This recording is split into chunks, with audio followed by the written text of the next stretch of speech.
అపరిశుద్ధముగా ఈ ప్రభరాత్రి భోజనమును మనము తినలేం. అర్హత లేకుండా ప్రభరాత్రి భోజనము తినలేం. జీవితాలు లేకుండా ప్రభరాత్రి భోజనాన్ని తినలేం. అయ్యా తినలేం. మనం తగిన యోగ్యత లేకుండా ప్రభరాత్రి భోజనాన్ని తినలేం.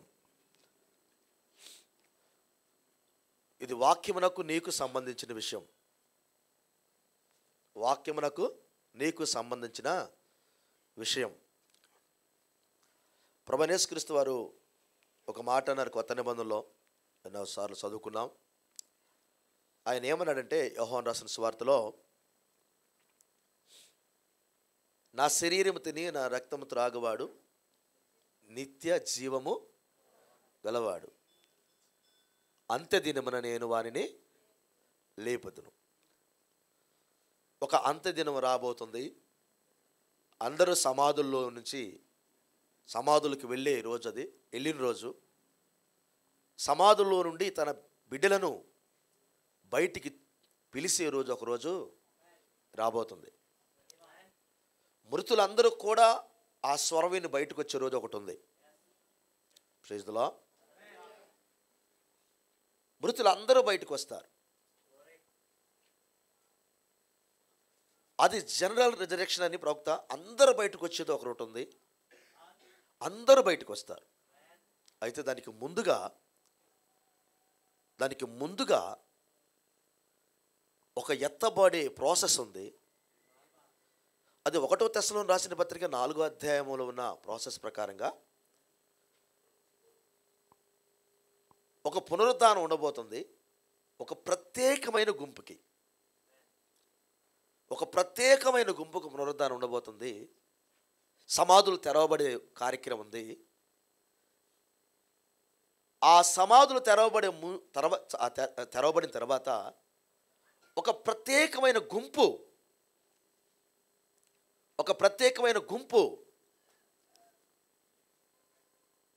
శరీర మార్పు చెంది పరలోక రాజ్యానికి వెళ్తారు. ఎప్పుడు కూడా ఈ విషయాలు ఉదయకాల సమయంలో నేను ఒక మాట, చక్కని మాట జ్ఞాపకం వచ్చింది. నేను ఎగ్జాంపుల్తో కూడా చెప్పాను మీకు. ఒక ఉన్నతమైన కార్యం జరిగేటప్పుడు సమావేశాలు అలాగే ఉంటాయి. కానీ యేసుక్రీస్తు రెండవ రాకడ సమీపంగా ఉన్నది అన్నప్పుడు హెబ్రీయులకు రాసిన పత్రికలో ఒక మాట అన్నాడు, మీరు సమాజముగా కూడుట మానక. అస్సలు మానద్దు.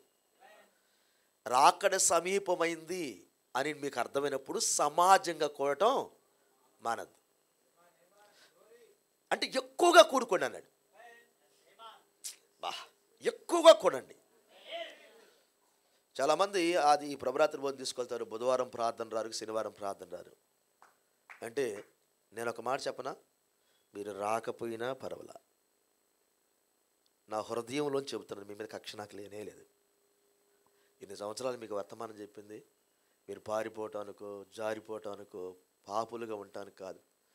వేదన ఉంది నా లోపల. ఈరోజు వాక్యం తెరవబడుతుంది. నేను వాక్యం చదువుతున్న నాకు వాక్యం తెరవబడుతుంది. నేను ఆ గొప్ప రెవల్యూషన్ ఇక్కడ తీసుకొచ్చినప్పుడు కొంతమంది ఏళ్ల మీద లెక్క పెట్టుకున్న వాళ్ళు ఏదో అందుకుంటున్నారు వాటిని. మిగతా వాళ్ళందరూ బొమ్మలు చూసినట్టు చూస్తున్నారు. నిజమది. ఈరోజు వాక్యం తెరవబడుతుంది. రోజుకి తెరవబడుతుంది. మీకు తెరవబడుతుందో లేదో నాకైతే తెరవబడుతుంది. రోజుకి తెరవబడుతుంది. ఉన్నతమైన ఆలోచనలు, లేఖనాలన్నీ చూడటానికి ఉన్నతంగా తెరవబడుతుంది. ఇలాంటి సమయంలో బైబిల్ ఏం చెప్పిందంటే అసలు నువ్వు సమాజం కోటం మానుకోవద్దు. ఎబ్రీ 10:24 ఎక్కువగా కూడుకోండి, ఎక్కువగా కూడండి. ఇక్కడ ఏమన్నారండి? Praise the lord. కృప కలుగునుగాక. మంచి మనసుతో ఈ మాటలు వినండి. నువ్వు మంచి మనసుతేనండి మాటలు. ఆలోచన చేయండి. నువ్వు భార్యని వివాహం చేసుకొని 1 నెల రోజులు ఆమెతో నువ్వు ఇంట్లో జీవించి వెళ్ళిపోయావు, సంవత్సరానికి వచ్చావు, ఎట్టుండిద్ది? ఆమె ఎలా ఉండిద్ది? ఎంత వేదనకు గురైద్ది ఆ తల్లి, ఎంత వేదనకు గురైద్ది. నెల రోజులు నువ్వు ఆమెతో సంతోషంగా ఉంటే వదిలిపెట్టి వెళ్ళావు, ఎంత వేదనకు గురైద్ది అమ్మాయి, లేదా ఆ అబ్బాయి ఎంత వేదనకు గురవుతారు. తన తండ్రిని తన తల్లిని విడిసి తన భార్యను హత్తుకోవాలి. వారిద్దరు ఏక శరీరమై ఉంటారు. ఇందులో ఆనందాలు వర్ణించే కావు, అందులో ఆనందాలు వర్ణించే కావు, ఇక్కడ చెప్పే కావద్దు నీకు. బైబిల్ ఏం చెప్పిందంటే 1 సంవత్సరం పాటు అసలు నువ్వు ఎక్కడికి వెళ్ళొద్దు, ఆమె దగ్గర ఉండాలని. సంవత్సరం పాటు నువ్వు ఎక్కడికి వెళ్ళొద్దు, బైబిల్ అలా చెప్పింది. చదవండి పాత నిబంధనలో. వివాహం చేసుకున్న తర్వాత సంవత్సరం దాకా నీ భార్యను వదిలిపెట్టొద్దన్నాడు ఆయన. ప్రత్యేకంగా ఆమె దగ్గర ఉండి మీరు ఇరువురు సంతోషంగా ఉండాలన్నాడు దేవుడు. దేనికన్నాడు దేవుడు ఆ మాట? ప్రేమ బంధాలు లోపల ఆధార్ నుంచి కలిసిపోవాలి. బంధాలు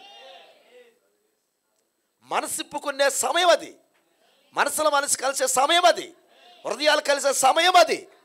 కేవలము శరీర సంబంధమైన ఇచ్చలతో అక్కడ కూడటం కాదు, అది మనసులు కలిసే టైం, అది హృదయాలు కలిసే టైం. అది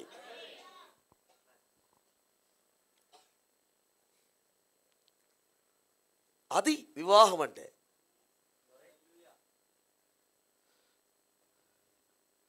వివాహం యొక్క అర్థం అది. మీరు ఇరువురు మనసు కలిసినప్పుడు ప్రభు అక్కడికి వస్తాడు. ప్రభు ఆయనతో పని ఉంది, మనకి మీతో ఆయనకి పని ఉంది. కాబట్టి మీరు ఇరువురిని మనసులు కలవాలి. ప్రాఫెట్ అంటాడు అబద్ధ ప్రమాణం చేయొద్దు నువ్వు అన్నాడా? సీరియస్గా తీసుకోవాలి అన్నీ. పెళ్ళికి ముందు నీ మనసు ఎవరి దగ్గరికి వెళ్ళొద్దు. ఒకవేళ సాతాను శోధిస్తే క్షమాపణ కోరుకో. అయ్యా నన్ను ఇలా శోధించింది, పురుషుడైన స్త్రీ అయినా. వాక్యానికి వ్యతిరేకంగా వెళ్ళి జీవితాలు ఎవరు నాశనం చేసుకోవద్దు. మరొకసారి చెబుతున్నాం, వివాహాలు ఎప్పుడు కూడా చక్కగా ఏంటి ఈ తెలివితేటలతో రంగం మీదకి వెళ్ళొద్దు. చక్కగా దేవుడు జరిగిస్తాడు. ప్రభు మీద ఆధారపడు, ప్రభు మీద ఆధారపడు. ప్రభు చేస్తాడు. అసమర్థుడు కాదు ఆయన, ఆయన సమర్థుడు. ఒక సిద్ధపాటు నీకు ఉండాలి, నీకంటే ఒక సిద్ధపాటు ఉండాలి, నిరీక్షణ ఉండాలి. కృప కలుగునుగాక. మన ఇరువురు కలిసినప్పుడు ఆ బంధాలు ఎంత బాగుంటాయి అంటే ఆ పిల్లల దగ్గర ఆ ప్రేమ పోదిక. అందుకే దేవుడు అన్నాడు 1 సంవత్సరం తేడా ఉన్నాను. ఇప్పుడు బైబిల్లో ఆయన ఏమంటే, నేను ఇప్పుడు ఒక పురుషుని గురించి స్త్రీ గురించే కాదు, నేను సంఘముని గురించి క్రీస్తుని గురించి కూడా చెబుతున్నాను అన్నాడు. తల్లిని తండ్రిని వదిలి తన భార్యను హత్తుకొని అన్నాడు. ఇప్పుడు యేసుక్రీస్తు చేసిన పని ఏంటి? ఇప్పుడు తన భార్యను ఆయన ఏం చేస్తున్నాడు? ఇప్పుడు హత్తుకుంటున్నాడు ఆయన. బుధవారం రోజు వచ్చి ఇక్కడ నిలబడుతున్నాడు ఆయన, శనివారం వచ్చి ఇక్కడ నిలబడుతున్నాడు ఆయన, ప్రత్యేక కోటాలు ఇక్కడ నిలబడుతున్నాడు ఆయన. నువ్వు భార్యవైతే ఆడుండాలి, నువ్వు భార్యవైతే ఎక్కడ ఉండాలి? బుధవారం కోటలు ఉండాలి లేదా? శనివారం కోటలు ఉండాలి లేదా? నాకు రాలేకపోతున్నాను, నాకు డబ్బులు లేవు, నాకు డబ్బులు లేవు.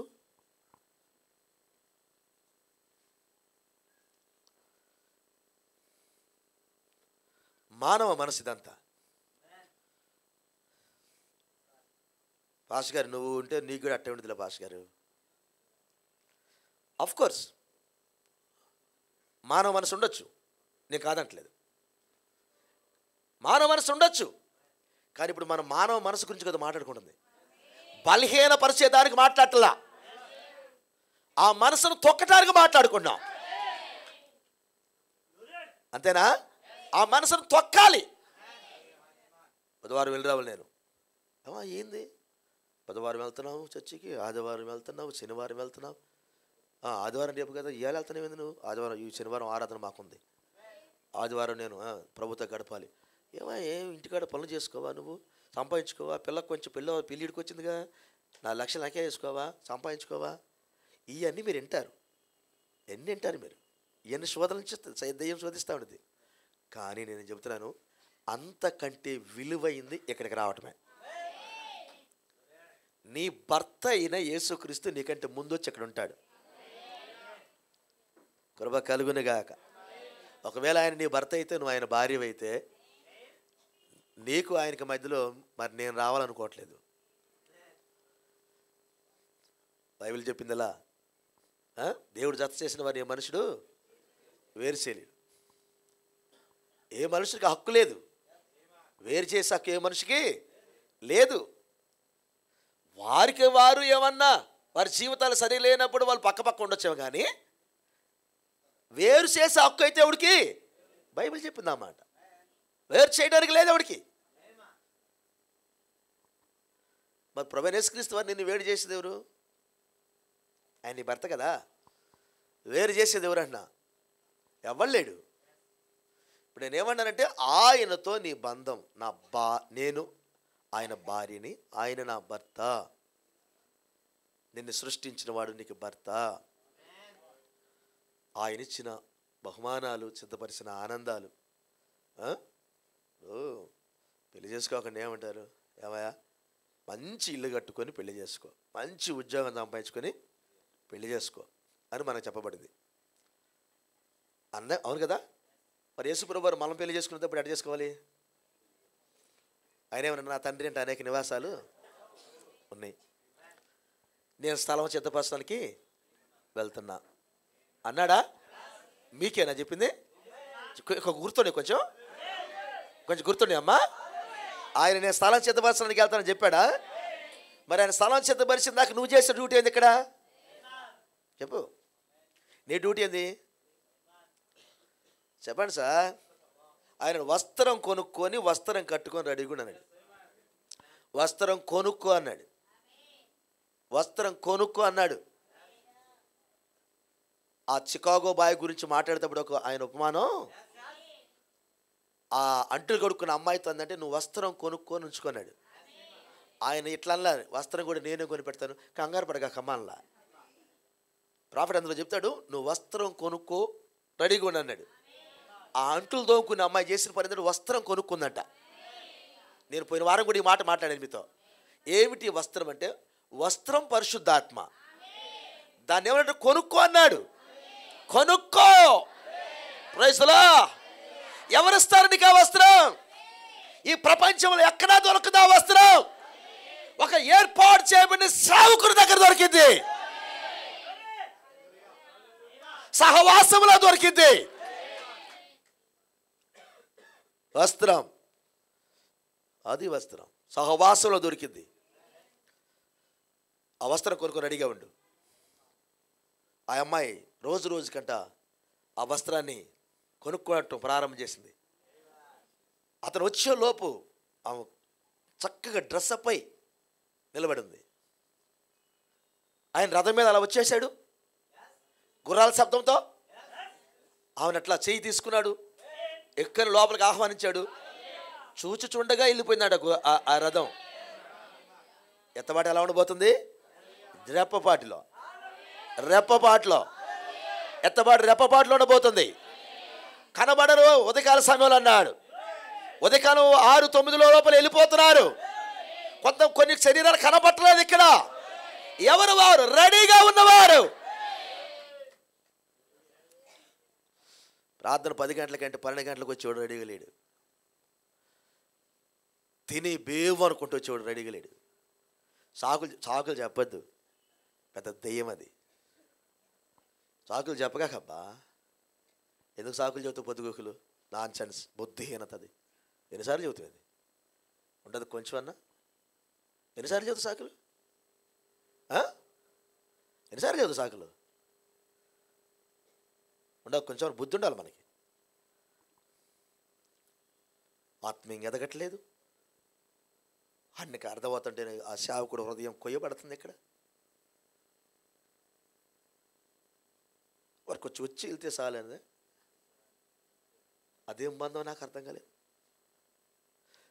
సహోదరుడు మధ్య వాళ్ళు వందనాలు చెప్పుకున్నప్పుడు అతనిలో ఉన్న జీవం ఇతనిలో ఉన్న జీవం కలుస్తుందని బైబిల్ చెబితే, కనీసం ఏది వందనాలు చెప్పడానికి కూడా, వందనం అనే దానికి కూడా విలువ లేకుండా నీ జీవితం ఉంటే, వందనం అనే దానికి కూడా విలువ లేకుండా ఏం జీవితం అది? ఏం జీవితం సార్? ప్రభు మిమ్మల్ని దీవించును గాక. మనం ఎత్తబడాలి, సమాధుల నుంచి తిరిగి లెగవాలి, పోరాడాలి, వాక్యంతో బంధానికి రావాలి, వాక్య స్వరం వినపడుతూ ఉండాలి. ఇక్కడికి వచ్చిన తర్వాత నేను 100 సార్లు చెప్పా, 100 సార్లు నేను వింటానని చూసిన పక్కన మీతోనే కూర్చుంటే ఇక్కడ నేను పాస్టర్ గారు ఇక్కడే కూర్చున్నాను, మాతోనే కూర్చున్నాను, మాతోనే తింటా ఉంటలేను. మీకు కనీసం మీకు సహవాసం ఇద్దామని, నేను మీద కలవాలని. నా ఇంటికాడ నేను వండుకొని తింటా, నేను ప్రత్యేకంగా ఉండాలి. కనీసం ఇక్కడ మేము ఇక్కడే ఉంటున్నాం, మీతో కలిసి ఉంటున్నాం సులువుగా. ఇక్కడ పాస్టర్ గారు ఉన్నాడని తెలియకుండా కూడా నోట్లోంచి ఏవో మాట్లాడుతూ ఉంటారు ఒకడు. పాస్టర్ గారు మాట్లాడుతున్నాడే, మాటనే మాట్లాడొచ్చా? ఇక్కడ ఈ మాట మాట్లాడొచ్చా? నేను పాస్టర్ గారు ఇక్కడే ఉన్నాడు, దేవుడైతే కనబట్టలేదు, ఆయన ఇక్కడే ఉన్నాడు. అసలు ఆయన కనబట్టలేదు నీ గుడ్డికల్లోని, కానీ కనీస దైవ సేవకుడు ఇక్కడ ఉన్నాడు. స్త్రీలు పురుషులు ఈ మాట మాట్లాడొచ్చు, నేను ఇది చేయొచ్చు నేను అనే భయం కూడా లేకుండా. దాని అర్థం ఏంటి? దాని అర్థం? ఒక సేవకుడు నీకు అందుబాటులో ఉన్నప్పుడు ప్రవక్త అంటాడు, నువ్వు మారు మనసు పొందకపోతే నీ దీపాన్ని తీసేస్తానంటాడు. అప్పుడు ఏమన్నాడు తెలిసిన? నీకు వర్తమానం దూరం అయితే నీ సేవకుడిని నీ దగ్గరకు రాకుండా చేస్తానన్నాడు. నీ దీపస్తంభం తీసేస్తానన్న మాట ఇక్కడ ఏమంటాడు ఆయన? దీపస్తంభం ఎవరు కాదుగో నీ సేవకుడే, ఆయన నీకు నేను దూరం చేస్తానన్నాడు. స్వరము దగ్గరకు రావటానికి ఇష్టపడాలి. అయ్యా ఒకప్పుడు నా బతుకిలా ఉండేది, ఒకప్పుడు నేను ఇలా ఉండేదయ్యా, కృప దొరికిందయ్యా, నేను ఇక్కడికి వచ్చానయ్యా, అయ్యా కృప దొరికిందయ్యా, నాకు ఒక వాక్యం నేర్చుకుంటానయ్యా, ఈరోజు కొంచెం నేర్చుకున్నానయ్యా, రేపు కొంచెం నేర్చుకుంటా, నేను ఎల్లుండి కొంచెం నేర్చుకుంటా, నాకు సహవాసం దొరికినప్పుడు అలా నేర్చుకుంటానయ్యా. ఆ వ్యక్తికి కృప దొరికింది. కఠిన హృదయాలు ఎవరికి ఉండకూడదు. సద్వినియోగం చేసుకోండి చక్కగా. సహోదరుడు దొరికాడు అనుకో, చక్కని సహోదరుడు, వాక్యంలో ఎదుగుతున్న సహోదరుడు దొరికాడు అనుకో, చక్కగా మాట్లాడే సహోదరుడితో నేర్చుకో. అతని దగ్గర ఏమన్నా నేర్చుకునే ఉంటే నేర్చుకో. అతని దగ్గర సీనియర్ ఉన్నాడు, నీకంటే సీనియర్ ఉన్నాడు అన్నా, ఈ విషయం చక్కగా వాక్యం మాట్లాడుకో. ఇక్కడ వాడి కుటుంబం అది ఏం దయ్యం? అది నాలుకలు మొత్తం చీలుస్తాడు ఒక రోజున. మాట్లాడేటట్టు మాట్లాడు చర్చిలోకి వచ్చి, దరిద్రుడా, విలువైన సమయంతో పాడు చేసుకున్నావురా నువ్వు, కోసేస్తాడు దేవుడు ఒక రోజున. రాంగ్ చక్కగా ఉపయోగించుకోండి, చక్కగా మాట్లాడండి, చక్కగా ఒక వాక్య టాపిక్ తెచ్చుకో. స్త్రీలకు వచ్చినప్పుడు వాక్యం లోపలికి తీసుకోండి. శోధనలు ఉండయా, సోదరు నాకు ఈ శోధనలు ఉండయా, ఎలా జయించాలో నాకు అర్థం కావట్లేదు, మార్గం చూసుకో. కొంచెం సహవాసంలో మనం ఉపయోగించుకోవాల్సిందే.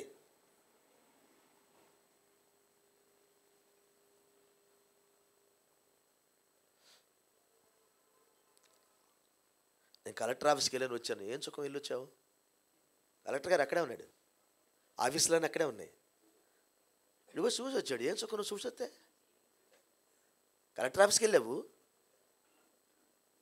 ₹1 తెచ్చుకోవటమో, లేకపోతే నీ అర్జీ ఇయటమో, ఇంకొకటి తెచ్చుకోవటమో ఏం చేయలేదుగా నువ్వు. కలెక్టర్ ఆఫీస్కి వెళ్ళి ఎంచుకోండి, అందరూ ఆడే ఉన్నారు, డిపార్ట్మెంట్లు అన్నీ ఆడే ఉన్నాయి. నువ్వు వెళ్ళి నీకు సుఖమేందంటున్నా అంతే. కలెక్టర్ ఆఫీస్కి వెళ్తున్నప్పుడు ఎన్ని పనులతోనే వెళ్ళాలి అక్కడికి. అవన్నీ చక్కగా ఎక్కడి నుంచి ఎక్కడికి వెళ్తే వస్తాయో, ఎక్కడికి వెళ్తే అటు వస్తాయి, ఎవరిని పట్టుకోవాలి, ఎవరితో మాట్లాడాలి, అవన్నిటినీ మనము తెలుసుకొని ఒకసారి 2 సార్లు 2 సార్లు 3 సార్లు తెలుసుకొని మనకి మార్గాలు సరళం చేసుకోవాలి. మీలాగా కలెక్టర్ ఆఫీస్ అంటే ఎలా ఉండదంటే పోవా అన్నట్టు ఉండదు. కలెక్టర్ ఆఫీస్ అంటే కలెక్టర్ ఆఫీస్ దగ్గరకు ఒక మెసేజ్ వెళ్తే దాని గురించి వారు ప్రస్తావన చేస్తారు. అది కలెక్టర్ ఆఫీస్ అంటే. తీసి డస్ట్బిన్ వేయరు అక్కడ, అది కింద దగ్గర చేస్తారు, అక్కడ చేయరు. కలెక్టర్ ఆఫీస్కి వెళ్ళామంటే ఖచ్చితంగా ఎంక్వైరీకి వస్తుంది.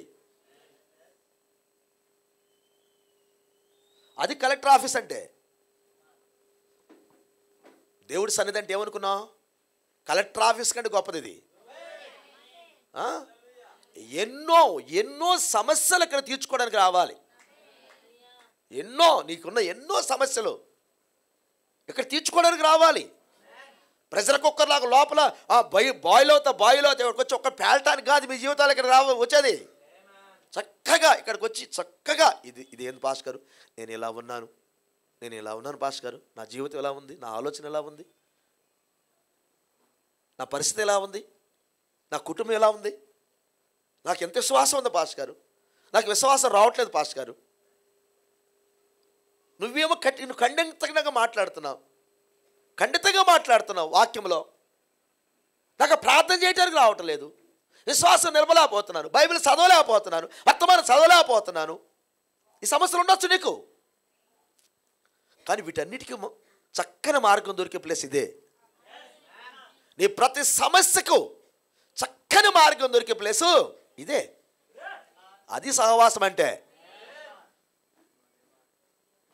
ఎంతో దూరం నుంచి ఇక్కడికి వస్తుందని వచ్చావయ్యా, బాగున్నావా, వచ్చావా ఎజ్రా, వచ్చావా పాపం కడప నుంచి వచ్చాడు సహోదరుడు ఎజ్రా, కడప నుంచి వచ్చాడు సహోదరుడు ఎజ్రా వచ్చాడు, వెళ్ళాడు. అదిగా సంతోషం నాకు, అదిగా లేదు. ఆయన రావాలి, బలపడాలి, ఆయన విశ్వాసాలు బలపడాలి. ఆయన ఈరోజు కూడా కడప నుంచి ఆయన వచ్చిన అతను ఏమన్నా తెలిసిన పాస్ గారు, నేను ఫస్ట్కి రాలిపోయినా చాలా బాధపడ్డాను. నేను ఏది 31కి ప్రతి సంవత్సరం ప్లాన్ చేసుకుంటాడు, 31కి రాలిపోయినా చాలా బాధగా. ఆ కడపలో ఇంకో బ్రదర్ కూడా ఉన్నాడు, మన విశ్వాసి, ఇంకో బ్రదర్ కూడా ఉన్నాడు అక్కడ కడప పక్కనే. ప్రతి నెల సహోదరుడు ఒక నెల ఏదైనా రాలేకపోయినా వస్తూ ఉంటాడు. నాకు కనపట్లేదు, రావడానికి నాకు వీల్లేదు పాస్ గారు, నెలకు వస్తాను రా అయ్యా.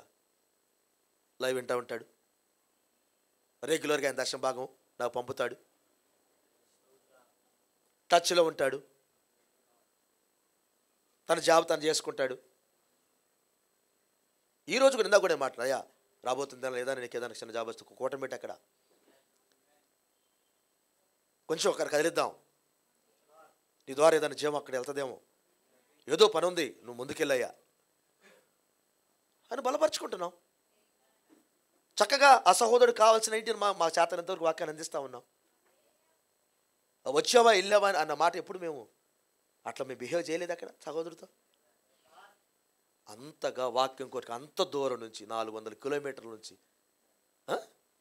500 కిలోమీటర్ల నుంచి వచ్చి సహోదరుడు వాక్యం కొరకు వస్తున్నాడంటే ఎంత ఆకలి తప్పుకుంటూ రావాలి ఇక్కడికి.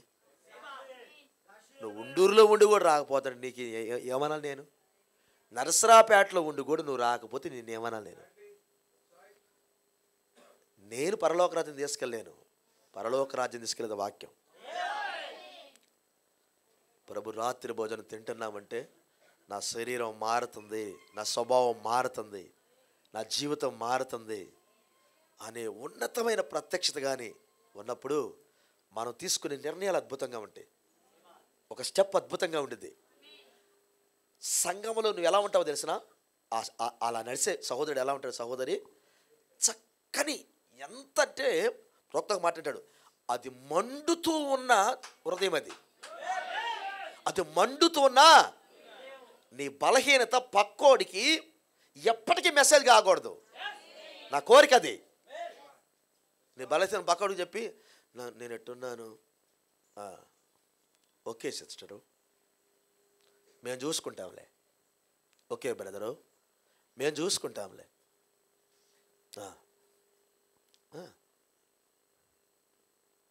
నీ బలహీనత యేసయ్య చూసుకోవాలా, పక్కోడు చూసుకోవాలా? నీకేమైనా బలహీన ఉంటే మీ అమ్మమైన చూడాలి, ఆ తర్వాత ఆ పెద్ద ఆయన చూడాలి. అసలు దమ్ముంటే నువ్వే దాన్ని క్లియర్ చేసుకోవాలి. పక్కోడికి చెప్పుకోవటం ఏంటి కదా? చాలామంది ఇట్టుంటారు బలహీనలుగా. పక్కోడికి చెబితే మొత్తం తీసుకుని వాడి మీద ఎత్తే వాడు చూసుకుంటాడు అట్టొకట్ట. అభిషేకాలు సార్ నేనే ఊరకంటలేదు, అట్లాంటి వాళ్ళు కూడా ఉంటారు. ఒక్కరితో వానీరు అనమాట. కొంతమంది కాసుకుంటారు, ఇట్లాంటి ఏమైనా వస్తే డీల్ చేద్దాం. నిజమది, అభిషేకాలు అవన్నీ. సంఘానికి వచ్చామా, చక్కగా వాక్యం తీసుకున్నామా, రెవల్యూషన్ పొందుకున్నామా, ప్రైజ్ ది లార్డ్. కాని మాట ఎవడన్నా మాట్లాడితే సహోదరు అట్లాంటి మాట్లాడగా ఇక్కడ, సహోదరి ఇలాంటి మాట్లాడగా ఇక్కడ, వ్యక్తిగత విషయాలు చర్చిలో మాట్లాడొద్దు. ఎవరైనా మాట్లాడు, నోర్మే నీ ఇంటికాడ మాట్లాడుకో, నువ్వు నా దగ్గరకు రా, నేను వాడితో మాట్లాడతా. వ్యక్తిగత విషయాలు ఎక్కడికైతే ప్రస్తావన చేసి గలిబులు చేసి ఆత్మీయుడు ఉంటే వెంటనే అనండి, నా దగ్గరికి రండి, నేను మాట్లాడతా. నేను లేకపోతే మాట్లాడాడు అక్కడ. వాక్యం మాట్లాడుకోండి, గంటల తరబడి మాట్లాడుకోండి. వాక్యం జీవం దొరికింది నీకు. ఇక్కడ కొంటున్నావు, మోకరించండి సహోదరుడు, మోకరిద్దాం, కుసేపు ప్రార్థన చేయి. నలుగురు కూర్చొని మోకరిస్తుంటే పక్కన వచ్చి ఆడవుతాడు అక్కడ, మండిద్ది. అప్పుడు ఇశ్రాయేలు జర్నీలో నేను ఇప్పుడు ఒక మాట చదవబోతున్నా మీకు, ప్రభు మిమ్మల్ని దీవించిన గాక. ఎత్తబడాలనే కాన్సెప్టు మన లోపల మండాలి. ఇవన్నీ దెయ్యమే, ఇవన్నీ మన సహోదరుడు మంచివాడే సార్, ఎవ్వరు మన శత్రువులు కాదు. ఇప్పుడు డెనామినేషన్ గురించి మనం ప్రసంగం చేసేటప్పుడు వాడు చూడు అంత విమర్శ చేస్తున్నాడు చూడు అని ప్రవక్తనాడు, వాడు పాపం వాడిని జాలిపడే వాని గురించి అన్నాడు. మన ప్రసంగం అట్టడు వాడికి, మమ్మల్ని విమర్శిస్తున్నాడు, మొత్తం మమ్మల్ని విమర్శిస్తున్నాడు అంటే, మిమ్మల్ని ఎందుకు విమర్శిస్తావయ్యా? నువ్వు మాకు అసలు శత్రువే కాదని బైబిల్ చదువుతుంది కదా. తప్పుడు బోధ మా శత్రు, ఆ ఆత్మ మా శత్రు, అంతేగాని నువ్వు శత్రువు కాదు కదా మాకు. నీ నోట్లోంచి ముత్యాలు రత్నాలు రాలినట్టుగా ఆ వాక్యం బయటకు వస్తుంటే నిన్ను వదిలిపెడతామా మేము? ముత్యాలు రత్నాలు బయటకు వస్తుంటే నిన్ను వదులుతామా మేము? నీకోసం వేసి ఉంటారు పిల్లలందరూ. అరే ఆ సహోదరుని కలుసుకోండి, ఆ సహోదరి దగ్గరికి వెళ్తే మంచిదయ్యా. స్వార్థం లేని వారే వాళ్ళు. ఎస్, అది ఇప్పుడు రావాలి. ప్రభు మనం దీవించును గాక, కృప కలుగును గాక. ఒక వాక్యం చదువుదాం. ఇశ్రాయేలు జర్నీలో జరిగిన దాన్ని ప్రస్తావనకు తెచ్చాడు. ఇక్కడ జస్ట్ నేను చదివి వినిపిస్తాను. టైం ఉందా నాకు? ప్రభు మిమ్మల్ని దీవించును గాక. ఈ 106వ కీర్తన 105, 106లో చక్కని విషయాలు ఉంటాయి. ప్రజలా ఇక్కడే ఉన్నారా? వాళ్ళ జర్నీలో జరిగిన కొన్ని విషయాలు ఇక్కడ చెప్తాడు. అబ్రహాం గారు జర్నీ, తర్వాత వాళ్ళ యొక్క ఈజిప్ట్ నుంచి బయలుదేరిన జర్నీలో కొన్ని విషయాలు చెప్తాడు. చాలా ఆసక్తికరమైన విషయాలు. మీరు ఇప్పుడు గ్రంథం కొత్తదైంది, మనందరికీ రుచిగా ఉండిద్ది. Praise the Lord. మరి ఇది బాగా నానబెట్టబడింది. కృప కలుగును గాక. ఎక్కడే ఉన్నారా? కొండల్లో నాని ఇక్కడికి వచ్చింది. నాటు కొండ బిర్యానీ. ఇది కొండ బిర్యానీ కాదు, ఇది కొండల్లో నాని వచ్చింది ఇక్కడికి. Praise the lord. కృప కలుగును గాక. మన గుండె పిండితేనేమో రక్తం బయటకు వస్తుంది, క్రైస్తవుని పిండితే అది రావాలి, బాగా మాగిన ద్రాక్షరసం బయటికి రావాలి. కృప కలుగును గాక, కృప కలుగును గాక. సరే, మనం చదివాం 106వ కీర్తన 1 నుంచి మనం 8 వచనాలు చదివాం. ఓకేనా? తన స్వాస్థ్యమైన ప్రజలు ఎడల ఆయనకి ఎంత ఉన్నతమైన ప్రణాళిక, ప్రేమ, బంధాలు ఉన్నాయో చెప్పాడు. అస్సలు గంటలు కాదు, రోజుల తరబడి చెప్పుకున్న తరగని గొప్ప గొప్ప విషయాలు ఏంటి అంటే ఆయన ప్రేమ, ఆయన ఏర్పాటు, ఆ ఎన్నుకున్న పిల్లలను దర్శించిన విధానం, నడిపించిన విధానం, తరగవు అస్సలు తరగవు. ఎంతగా భద్రపరిచాడంటే వాళ్ళని, ఎంతగా రాజులని ఆజ్ఞాపించాడంటే, ఎంతగా రోగాలని గద్దించాడంటే, దెయ్యాలని పారదోలాడంటే, శత్రువులని పారదోలాడంటే, కేవలం ఎన్నిక. నా స్వాస్థ్యం అన్నాడు ఆయన. నా భాగమైన వారిని నువ్వెవరు ముట్టుకోవటానికి? నువ్వెవడివి? నువ్వెవడు నా బిడ్డనంటానికి? నువ్వెవడు నా బిడ్డనంటానికి? కృప కలుగును గాక. ఇప్పుడు మోషే కాని మాట పలికాడు. కాని మాట పలికేటప్పుడు జరిగింది ఏంటంటే, మోషే ఆత్మ మీద వాళ్ళు తిరుగుబాటు చేశారు. కానీ దేవుడు వచ్చి ఒక మాట అంటే, నువ్వెవడు నా బిడ్డలంటానికి? ఎంత కొమ్ముగాశాడు వాళ్ళని. నువ్వెవడు నా బిడ్డలంటానికి? తన ప్రేమను వ్యక్తం చేశాడు ఆయన. ఓకే, నా బిడ్డలు తప్పు చేశారు, దేవునికి స్తోత్రం. కానీ నువ్వెవడు నా బిడ్డలంటానికి అన్నాడా లేదా? అది ఆయన ప్రేమ. కృప కలుగును గాక. తన స్వాస్థ్యమును ఆయన మరవలేదు. అద్భుతంగా వారిని లీడ్ చేశాడు దేవుడు. కానీ ఈ యాత్రలో వారు ఎలా ఉన్నారు ఒకసారి చూద్దాం మనం. ఓకేనా? ఓకే, కృప కలుగును గాక. 8వ వచనం చదువుతున్నాం. ఆయన తన నామమును బట్టి వారిని రక్షించెను. ఆయన ఎర్ర సముద్రమును గద్దెంపగా ఆరిపోయాను. వాళ్ళ కోసమైనా జరిగింది. ఎర్ర సముద్రమును గద్దించగా ఆరిపోయిందా? తన పిల్లల కోసమేనా? 13వ వచనం. ఆయన ఇకనన్నిటినీ ఆయన చెబుతున్నాడు. కృప కలుగునుగాక. నేను చదువుతాను. 10వ వచనం. పగవారి చేతుల నుండి వారిని రక్షించును, శత్రువుల చేతుల నుండి వారిని విమోచించును. నీళ్లు వారి శత్రువులను ముంచివేసెను, వారు ఒక్కడే మిగిలి ఉండలేదు. అప్పుడు వారు ఆయన మాటలు నమ్మిరి, ఆయన కీర్తి గానము చేసిరి. 13వ వచనం. అయినను వారు ఆయన కార్యములు వెంటనే చాలా షాకింగ్ న్యూస్ కదా ఇది. ఎర్ర సముద్రం చీల్చాడు ఆయన, శత్రువులను వెళ్ళగొట్టాడు ఆయన, అన్ని కార్యాలు చేశాడు ఆయన, వారికి కావాల్సిన ప్రతిదీ చేశాడు ఆయన. అయినను వెంటనే వారు మర్చిపోయారు. ఈ మాట చూడండి, అసలు ఎంతగా అది ఏమంటుంది దాన్ని, టెర్రిబుల్. అది ఒక భయంకరమైన బాధాకరమైన మాట. వెంటనే మర్చిపోయారట. చదువుతాం, ఇంకా మీరు చదువుతున్నారు, మర్చిపోయారు. 14వ వచనం చదువుతున్నాం. అరణ్యముల వారు బహుగా ఆశించిరి, ఎడారిలో దేవుని శోధించిరి, వారు కోరినది ఆయన శోధించాల తిన్నారు. మామూలుగా తినలేదు, శోధించాల. మాకు మాంసం లేదంటే శోధించినప్పుడు మాంసం తెచ్చాడు ఆయన.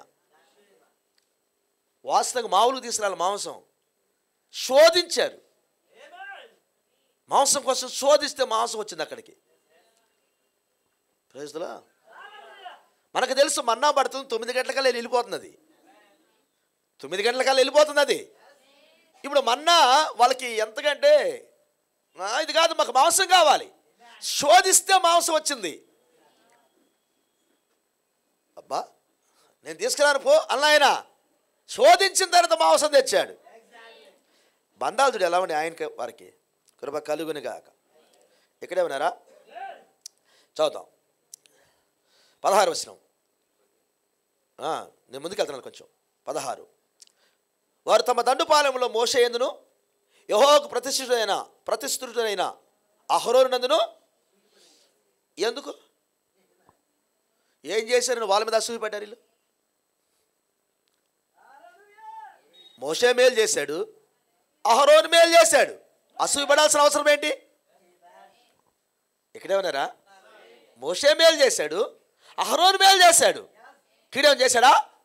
మరి ఎందుకు అసూయ పడ్డారు? ఈ ఆత్మను పట్టుకో సార్. అసూయ పడిరి. అబ్బా అసూయ పడ్డారట. ఒక ఆత్మ లోపలికి దూరింది, ఒక గుంపు ప్రజలను సైడ్ చేసింది. అసూయ పడాల్సిన అవసరత ఏంటి? ఇన్ని సంవత్సరాలను మనం నడిపించాడు నాయకుడు మనకి.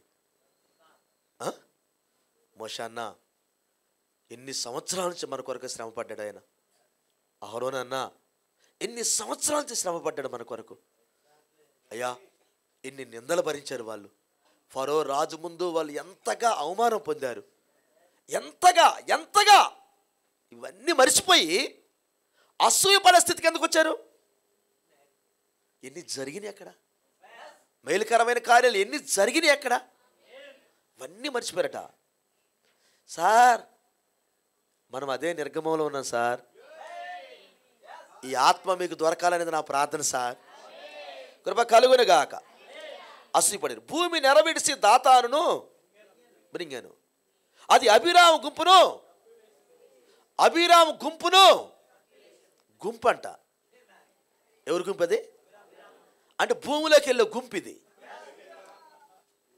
అంతేగా, అభిరాము గుంపు అంటే ఎవరు? భూమిలోకి వెళ్ళే గుంపు. ఒక విశ్వాసికి రోషం కలిగిన మాట వస్తే పశ్చాత్తాపం వచ్చింది. ఒక అవిశ్వాసికి రోషం కలిగిన మాట వస్తే కోపం పెరిగింది. కయ్యూనికి ఏబేలుకున్న తేడాదే. Praise the lord.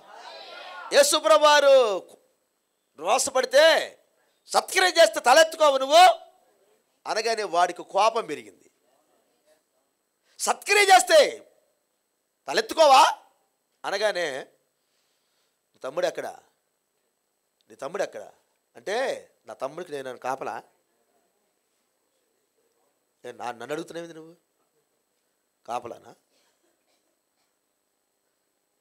కొన్ని సంవత్సరాల తర్వాత వచ్చింది ఆత్మ బయటికి. ఉదయాన్నే ఆయన ఇంట్లో ఉన్నప్పుడు రాలది, కొన్ని సంవత్సరాలకు వచ్చింది ఆత్మ బయటికి. పట్టుకా మాట. ఆరాధన చేసేటప్పుడు వచ్చింది అది. కొన్ని సంవత్సరాలకు బయటకు వచ్చింది. ప్రభువు అన్నాడు, నీ తమ్ముడు ఎక్కడున్నాడు చెప్పు, నా తమ్ముడికి నేను కాపలా, నన్ను అడుగుతావేంది నువ్వు? సారీ సార్, చంపింది నేనే, మా తమ్ముడిని నేనే చంపానయ్యా, పొలం లేని నేనే చంపానయ్యా. నెక్స్ట్ అన్నాడు ఆయన. ఆ మాట చెప్పకపోగా ఆయన అన్నాడు, నీ తమ్ముడు రక్తం నాకు మొరపెడుతుంది. అవునా? అప్పుడైనా రావాలి వాడికి పశ్చాత్తాపం, అప్పుడైనా పశ్చాత్తాపం రావాలిగా. అయ్యో, నేనే మా తమ్ముడు చంపింది, రక్తం కారింది, నేను చూసా కదా, నా తమ్ముడు రక్తం మొరపెడుతుంది అన్నాడు దేవుడు. పశ్చాత్తాపడదాం, క్షమాపణ కోరుకుందాం అన్నాడా? ఏం ఆత్మది? కయ్యూని సంబంధికి పశ్చాత్తాపమే లేదు, మారు మనసే, సరి చేసుకున్న మనసే లేదు. అది కయ్యూని ఆత్మ. పాస్టర్ గారు, ఇప్పుడు నువ్వు దగ్గర కయ్యూని ఆత్మ ఉందంటావు నువ్వు? నేను అలా, నువ్వు అట్ట అనుకుంటే నేను చేయగలిగింది ఏమి లేదు. ఇప్పుడు నా దగ్గర కయ్యూని ఆత్మ ఉందంటావు నువ్వు? అయ్యా, నేనేమైనా పేరు చెప్పానానయ్యా?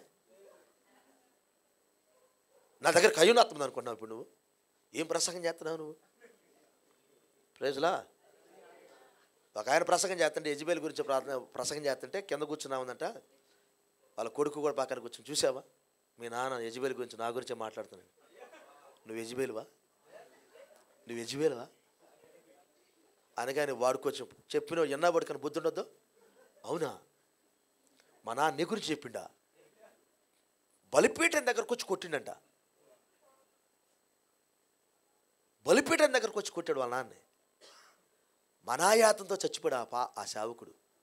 250 మంది సేవకులను తయారు చేశాడు ఆయన.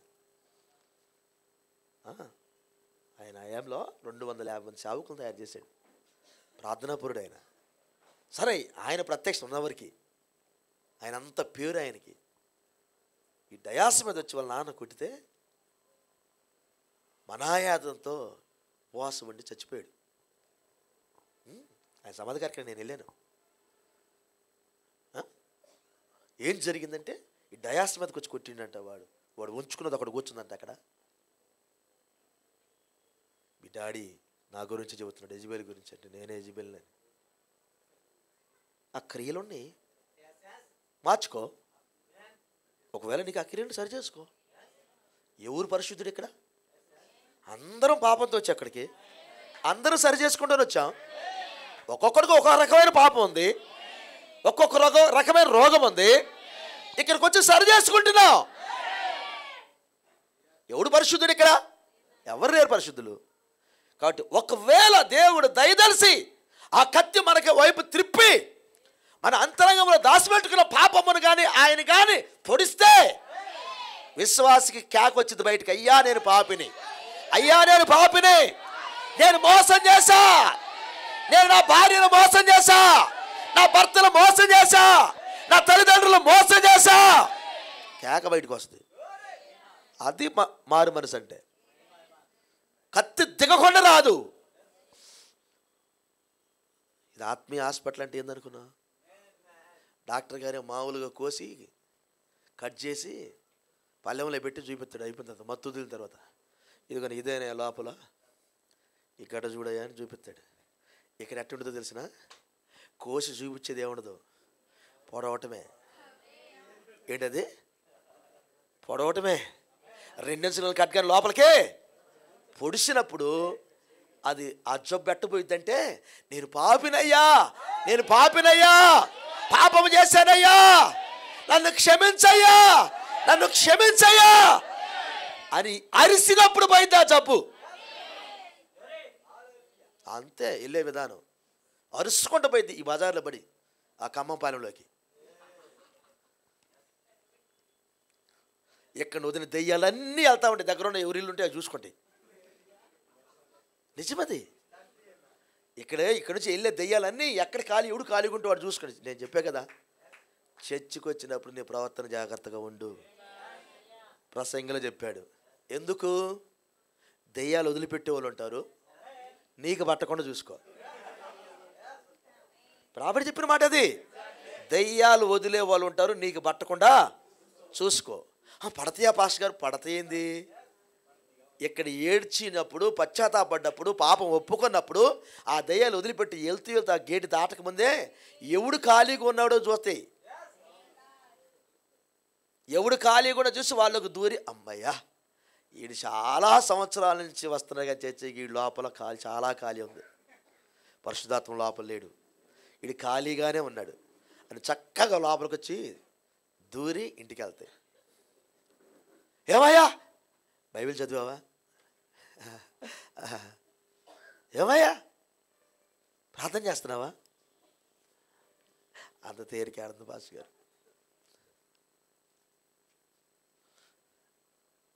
ఆ ఊరి తిరగటానికే సరిపోయింది.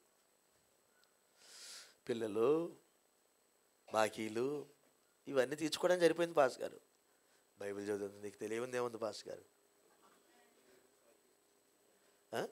బైబిల్ చదవడానికి టైం లేదు, ప్రార్థన చేయడానికి టైం లేదు, వర్తమాన పుస్తకం చదవడానికి టైం లేదు. ఒకవేళ టైం వచ్చినా పెద్ద పెద్ద ఆవలింతలు, నిద్రమత్తు. నువ్వు బైబిల్ వర్తమాన పుస్తకం తీయగానే ఎవరిదో ఒక ఫోను, ఒక అరగంట టైం ఉంది, ఈ అరగంట టైంలో కొంచెం పాస్టర్ గారు చెప్పాడు 10 పేజీలను చదవమన్నాడు, 10 పేజీలను చదువుదాని పుస్తకం తీస్తే వాడు ఫోన్ చేసి బాతా కానీ అత్తడి. అర్థమైందా? అరగంట అవలేనకి వెళ్ళిద్దా అన్నందుకు వెళ్ళిద్దు లోపలికి. ఇంకా అట్టేటప్పుడు నువ్వేం చేయాలి? వాడు వెంటనే ఫోన్ చేయగలను, బ్రదర్ అర్జెంట్ పని మరలా చేస్తా అని చెప్పి తప్పున ఆడబెట్టు. చెప్పవా అనగానే వాడు ఇది తెలుసా అంటాడు. అది బహు రుచిగా ఉంటుంది. ఇక ఇది తెలుసా అనగానే అబ్బో ఏందో ఈ మిస్టరీ ఏందో శవంతశీల్లాగా చెప్పేవే. ప్రకటన కింద 8:1 ఉన్న మిస్టరీ ఎంతకంటే గొప్పదా? అంతకంటే గొప్పదే. నీ అరగంట పోయింది ఒక దెబ్బకి. వాడి బాధ అంతా వాళ్ళకు దూరి ఇక్కడికి వచ్చింది దేనికంటే అరగంట సేపు నువ్వు బైబిల్ చదవద్దు, అది వాడి బాధ. కాబట్టి వివేచన కలిగి ఉండాలి. Praise the lord. మీ జీవితాలు చాలా చక్కగా దేవుడి దగ్గర ఉండాలి. ఇది ఆత్మీయ హాస్పిటల్, ఇది సరి చేసుకుని దీవించబడతారు. ఓకే. భూమిని ఎరవిడిసి దాతాను మృగివేసును, అది అభిరామ గుంపును. ఒక గుంపు, ఎంతమంది గుంపు? ఈ గుంపు సంఖ్యాకాండాల మంది చదువుతాం, 250 మంది గుంపు. ఎంతమంది చెప్పండి సార్ పెద్దగా? 250 మంది గుంపు మోషే మీద తిరుగుబాటుకు వచ్చారు. ఇక్కడే ఉన్నా సార్. 33 వచనం చదువుతున్నా, జస్ట్ వరకు మీకు జ్ఞాపకం చేయడానికి. ఎట్లనగా వారు అతని ఆత్మ మీద తిరుగుబాటు చేయగా అతడు తన పెదవులతో కాని మాట. ఏ గుంపు? ఈ గుంపుతో వచ్చిన ఆత్మ బయటికి. ఈ మాట అర్థమైందా? ఈ అభిరామ్ దాతాన్ గుంపు సార్, వ్యతిరేకమైన ఆత్మ వచ్చినప్పుడు మాటలు తోటలు అవుతాయి. అప్పుడు దాకా ప్రేమ ప్రేమ అనుకునే మాటలు రివర్స్ అవుతాయి. ప్రైజ్ ది లార్డ్ పాస్టర్ గారు, ప్రైజ్ ది లార్డ్ పాస్టర్ గారు, praise the Lord sister, praise the Lord brother అనే మాటలు ఇంకట్టుండు. ఆత్మ దూరి తట్టుండదు. ఆ మాట కత్తుల్లాగా వస్తాయి బయటికి. నువ్వు చేసే బలహీనతలను చెబుతూ ఉండదు ఆత్మ. నువ్వు పెద్ద మంచిదానివా? నువ్వు పెద్ద మంచిదానివా? నువ్వు పెద్ద మంచోడువా? చెప్పు. మమ్మల్ని అనేవాడు నువ్వు. ఇట్లా ఉంటే మాటలు. అదొక ఆత్మది. క్రైస్తవుడికి ఆత్మ ఎప్పటికీ ఉండదు. ఒక వ్యక్తి ఏదన్నా మాట అన్నప్పుడు క్రైస్తవు ఇలా ఆలోచన చేస్తాడు, ఒకవేళ నా లోపల ఏదో ఉందేమో ఆలోచన చేద్దాం. తొందరపడ్డాడు క్రైస్తవుడు ఎప్పటికీ తొందరపడాడు. మర్చిపోద్ది మాట. క్రైస్తవుడు ఎప్పుడు తొందరపడ్డు. ఇప్పుడు మనం తొందరపడి మాట్లాడతాం. యేసుప్రభు వారు ఇంకెంత తొందరపడి మాట్లాడాలి? ఎప్పుడైనా మాట్లాడాడు మీతో? మాట్లాడ్డా ఆయన. ఎందుకని? ఆయనకు తొందర లేదు. ఆయన బహు శాంత స్వభావం కలిగిన వ్యక్తి. కృప కలుగునుగాక. కాబట్టి తిరుగుబాటు ఆత్మ వచ్చినప్పుడు ప్రవక్త అయిన మోషే ఆత్మ మీద వాళ్ళు తిరుగుబాటు చేశారట. ఇక్కడే ఉన్నారా? 18వ వచనం చదువుతున్నాం. వారు సంఘములో అగ్ని దాని మంట భక్తిహీనులను. వాస్తవానికి పరిశుద్ధాత్మ మంట మండాల్సింది. అక్కడ ఏ మంట రగిలిందంట? అక్కడ అగ్ని రగిలిందంట. అది భక్తిహీనులను. ఇప్పుడు జరుగుతుంది అదే. ఏమయ్యా అమ్మా, నేను నిజంగా నా 2 చేతులు వచ్చి జోడించి చెబుతున్నాను మీ మీద ఉన్న ప్రేమతో. భక్తిహీనమైన జీవితాలకు ముద్రలు వేసుకోగాకండి. చచ్చేదానికి ముద్రలు వేసుకోగాకండి. నేను ఇంతకంటే నేనేం చెప్పలేను. శత్రువుకు దొరికితే నువ్వు ఎన్నడూ కనికరించడాడు. నువ్వు ఏ కాలానికనెళ్ళు, ఏ దేశానికనెళ్ళు, శత్రువు దొరికితే వాడు కనికరించడు.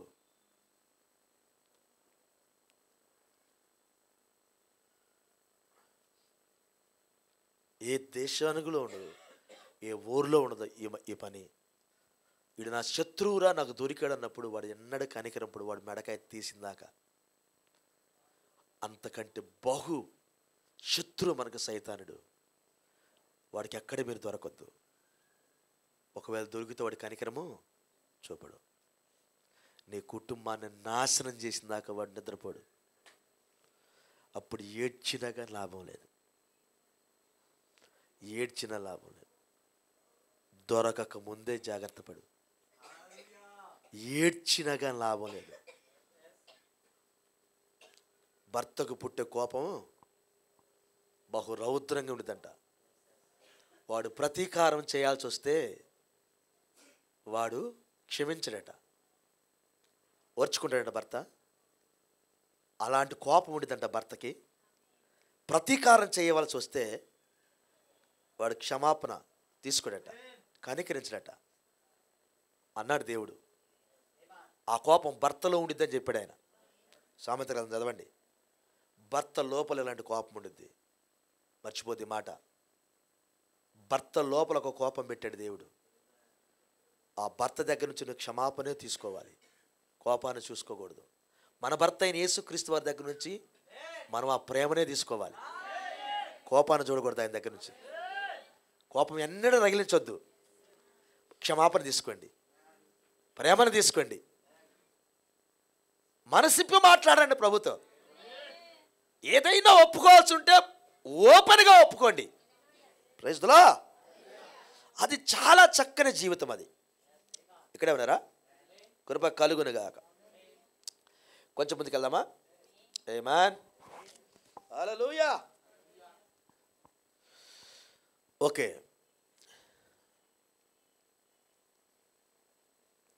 21వ వచనం చదువుతున్నాం. నేను ముందు దాటుకుంటూ వెళ్తున్నాను. వారు దేవుడి నుంచి చాలా దూరం వెళ్ళారు. 21వ వచనం. ఐగుప్తులో గొప్ప కార్యములను, ఆమదేశంలో అద్భుత కార్యములను, ఆశ్చర్య కార్యములను, ఎర్ర సముద్ర భయమును పుట్టించు క్రియలను చేసిన తమ రక్షకుడైన దేవుని ఏం చేశారు? మరలా మర్చిపోయారట. దీని ఒకరు పట్టుకో. మరలా మర్చిపోయారా? Yes sir. ఆత్మీయ మతి మరుపు అనే ప్రసంగం ఊరక చేయలే ప్రవక్త. నువ్వు ఎప్పటికప్పుడు మర్చిపోతా ఉంటావు ప్రభుని. అందుకే నీకు సహవాసం కావాలి. మర్చిపోయే తత్వం నీ లోపల ఉంది, నా లోపల ఉంది. అందుకే నీకు సహవాసం కావాలి. కృప కలుగును గాక. 23వ వచనం చదువుతున్నాం. 23వ వచనం, 23వ వచనం. అప్పుడు ఆయన, నేను వారిని నశింపజేసేదని నేను, అయితే ఆయన వారిని నశింపజేయకున్నట్లు ఆయన కోపము సల్లార్చుటకై ఆయన ఏర్పరచుకున్న మోషే ఆయన సన్నిధిని నిలిచి, అబ్బా, మోషే కాకుండా ఇంకెవడైనా కాపాడా? సర్వ సమాజాన్ని బతికించిన వ్యక్తి ఎవరు అక్కడ? ఎందుకు? అభిరాము దాతాను రావచ్చుగా. అభిరాము దాతాను రావచ్చుగా అంటున్నా. వాళ్ళు వచ్చి అడ్డుపడవచ్చు కదా. మేము కూడా సావుకులు అన్నారు కదా. మేము కూడా సావుకులు అన్నారు కదా. వాళ్ళు వచ్చి అడ్డుపడవచ్చు కదా. కానీ బైబిల్ చెబుతుంది మోషే వచ్చి అడ్డుపడ్డాడట. ఆయన కోపము సల్లార్చిన వ్యక్తి మోషే అట. కారణం ఆయన ఏర్పరచుకున్న మోషే అన్నాడు. ఆయన ఏర్పాటు చేసుకున్న సేవకుడు, ఆయన ఏర్పాటు చేసుకున్న ప్రవక్త, ఆయన తన శరీరంలో ఒక భాగమైన. అందుకే ఆ భాగమును గౌరవించాడు ఆయన. భాగాన్ని గౌరవించాడు ఆయన. ఈ మాట అంటాను, మోషని కోపము సల్లారిందంట. కోపము సల్లారంతగా అడ్డుపడ్డాడంట మోషే గారు. ఓహ్, అలాంటి ఒక గొప్ప సేవకుడు మనకుంటే ఎంత ఆశీర్వాదం. అలాంటి ప్రవక్త మనకుంటే ఎంత ఆశీర్వాదం. అలాంటి ప్రవక్త కృప కలుగునుగాక. ఎక్కడే ఉన్నారా? కృప కలుగునుగాక. 24వ వచనం. వారు రమ్యమైన దేశమును నిరాకరించి ఆయన మాట నమ్మకపోయిరి. యెహోవా మాట ఆలకింపక వారు తమ గుడారములలో ఏం చేశారు? సనుగుకొనిరి. ఏం చేశారు? Praise the Lord. గుడారాలు ఏం చేశారు? వాళ్ళు ఇంటికి వెళ్ళి ఏం చేశారు? వాళ్ళు సనుగుకున్నారు కదా. వాస్తవానికి వాళ్ళు ఏం మాట్లాడుకోవాలి? సనగాల్సిన అవసరం లేదు కదా. సనుగుకున్నారట. ఏం తప్పు చేశాడని సనిగారు కదా. ఏం తప్పు చేశాడు? మనం ఎన్నో వందల తప్పులు చేసామే, ఆయన మన ఇంటి చుట్టూ తిరిగాడే. నేను వ్యభిచారం చేస్తూ నా భర్తకు నాకు ఎడమై నా బ్రతుకంతా నీచంగా మా ఊర్లో ఉంటే నా భర్తను నన్ను సమాధానపరచడానికి వచ్చాడు ఆ సేవకుడు. నా భర్తని నన్ను సమాధానపరచడానికి వచ్చాడు ఆ సేవకుడు. మా ఇరువురిని కలిపాడు ఆ సేవకుడు. ఇంత గొప్ప పని చేసిన ఆయన మీకు వ్యతిరేకంగా మాట్లాడతాడా? గమనించు. ఎన్నో జబ్బులు వెంటాడినప్పుడు నీ కొరకు కడుపు కట్టుకొని ఉపవాసం ఉండి ప్రార్థన చేశాడే. నీ జబ్బు పోయిందాకా ఆయన నీకొచ్చి కాని మాటలు పలుకుతాడా? ఆయనకు అవసరమా? ఆ మోషే గారికి ఏమైనా అవసరమా? చెప్పండి. ఎందుకు సనిగారు మోషేని? అది ఒక ఆత్మ. దాన్ని పట్టుకోవాలని నేను ప్రాధేయపడుతున్నా. అదొక ఆత్మదే. కృప కలుగునుగాక. ఆమేన్. వారు సనుగురు. అప్పుడు అరణ్యములో వారిని కూలజేయుటకును, అన్యజనుల వారి సంతానమును కూల్చుటకును, దేశముల వారిని చెదరగొట్టుటకును ఆయన వారి మీద చెయ్యి ఎత్తెను. ఎంత కాలం చూస్తాడు దేవుడు? చెయ్యెత్తాడంటే చెదరగొడటానికి. ఆ స్థితికి మనం రాకూడదు. మనకు బుద్ధి కలగటానికి ఇది రాశాడు. ప్రభు మనం దీవించునుగాక. కృప కలుగునుగాక. ప్రైజ్ లా. 29వ వచనం. వారు తమ క్రియల చేత ఆయనకు కోపము పుట్టించగా వారు తెగులు. వారు తమ క్రియల చేత ఎలా కోపం ఎలా వచ్చింది? క్రియలు. వాస్తవానికి క్రైస్తవ జీవితంలో ఏం క్రియలు బయటికి రావాలి? వాక్యపు క్రియలు బయటికి రావాలి. వాక్యపు క్రియలు బయటికి రావాలి. కృప కలుగునుగాక. నీ క్రియలు చాలా ఇంపార్టెంట్. నీ క్రియల ద్వారా వస్త్రము తయారవుతుంది. పరిశుద్ధాత్మైన వస్త్రం ఎలా తయారైందంటే నీ క్రియల ద్వారా. ఆ తెల్లని వస్త్రములు పరిశుద్ధుల నీతి క్రియలు. అవునా కాదా? ఇక్కడ నీ క్రియలు చాలా ముఖ్యం. కానీ ఇక్కడ ఆయన అంటాడు, వారి క్రియల ద్వారా ఆయనకు కోపము పుట్టించగా వారిలో ఎవరేగింది? వారి క్రియల ద్వారా. అంటే ఇప్పుడు క్రియలను కూడా దేవుడు అబ్జర్వ్లో పెట్టాడు. రికార్డ్ అవుతుంది క్రియలు కూడా. క్రియలు అంటే ఏంటి? నీ శరీరంతో చేసే పనులు, నీ మాటలు. ఎస్, నీ మాటలు, నీ కాళ్ళతో నీ చేతులతో చేసే పనులు, ఈ శరీరంతో చేసే పనులు క్రియలయ్యే.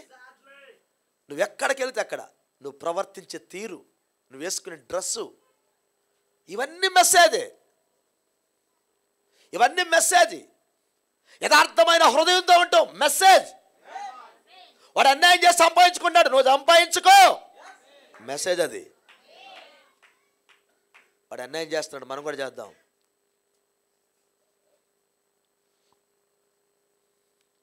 నువ్వు ఆ పని చేయకు, కష్టపడి పని చేయి. ఆ రూపాయి నువ్వు తిను, తృప్తిగా ఉండదు. ఆ క్రియ వాక్యమైంది. ఆ క్రియ వాక్యమైంది. నీ క్రియలు చాలా ముఖ్యం. ఇవాళ బాగుండి రేపొద్దున ఎట్లా ఉంటాం అది కాదు. క్రైస్తవ జీవితం అనేది ఇక్కడ గుర్తుపెట్టుకోవాలి. ఒక నదిలో ప్రవక్త అంటాడు, ఒక రాయిస్తే ఆ రాయి దాని తరంగాలు అలా అలా అలా అలా అలా వెళ్ళిపోతూ ఉంటాయి. ఆ తరంగం వెళ్తూ ఉండిద్ది, అలా అలా అలా అలా వెళ్ళిపోతూ ఉండిద్ది, ఆగదది, అది వెళ్తూ ఉండిద్ది. క్రైస్తవ జీవితం కూడా, క్రైస్తవ జీవితం కూడా, క్రైస్తవుని యొక్క ఆలోచనలు కూడా, క్రైస్తవుని యొక్క పద్ధతులు కూడా నీకు తెలియకుండానే అలా అలా అలా జనాల్లోకి వెళ్ళిపోతూ ఉంటాయి. అది మెసేజ్. అది మెసేజ్ సార్. బైబిల్లో ప్రవక్త మనకు చెప్తాడు, ఈ బైబిల్లో ఉన్న అద్భుతమైన ప్లేసులు ఉన్నాయా, భూభాగాలు ఉన్నాయి కదా, అవి మెసేజ్. భూభాగం అంతా మెసేజ్. కొండలన్నీ మెసేజ్, నదులన్నీ మెసేజ్. చదువు, అవన్నీ మెసేజ్లో భాగమే. కృప కలుగునుగాక. బైబిల్లో రాయబడిన పేర్లన్నీ మెసేజ్. ఇక్కడే ఉన్నారా? కృప కలుగునుగాక. ప్రతి స్టోరీ అద్భుతమైన మెసేజ్. మనకేం చెప్పబడింది మెసేజ్, అది కంటిన్యూ అవుతుంది. అందులో నువ్వు కూడా ఉన్నావు అంటున్నాడు ఆయన. ఆ కోణము నీకు అర్థమైనప్పుడు ఈ భూభాగంలో చక్కని క్రైస్తవ జీవితం జీవిస్తావు. ప్రభు మిమ్మల్ని దీవించునుగాక. తెగులు రేగను. పీనహాసు లేసి పరిహారం చేయగా ఆ తెగులు, వాస్తవానికి పీనహాసు పరిహారం చేసిన తెగులేంటయా? అసలు తెగులు ఎట్టొచ్చింది లోపలికి? తిరుగుబాటు చేశారని కదా. ఏం చేశాడు? ఒక అన్యజనుల అమ్మాయిని తీసుకొచ్చి ఇజ్రాయెల్ దేశంలో ఆ అమ్మాయితో వ్యభిచరిస్తా ఉన్నాడు ఒక వ్యక్తి. అది దేవుడు ఆ కోపాన్ని తట్టుకోలేకపోయాడట. సంఘమును అపవిత్రం చేస్తా ఉన్నాడు. దేవుడు కోపం ఉగ్రతగా ఉన్నప్పుడు దాన్ని గమనించి పీనహాస్ అనే వ్యక్తి ఈట తీసుకుని వెళ్ళి, ఆ ఈట తీసుకొని వెళ్ళి పొడిసి ఇద్దరిని దంపాడు. ఆ పురుషుణ్ణి స్త్రీని ఇద్దరిని దంపాడు. మంచం మీద ఉండగానే చంపాడట. అది మంచంలో నుండి భూమిలోకి దిగిపోయేటట్టు పొడిచాడట. మంచం మీద ఉండగానే పొడిచాడు ఉంది బైబిల్లో. ఆ ఈట భూమిలోకి వెళ్ళిపోయిందంట వాళ్ళ యొక్క కడుపుల్లో నుంచి. అక్కడే చచ్చారు వాళ్ళు.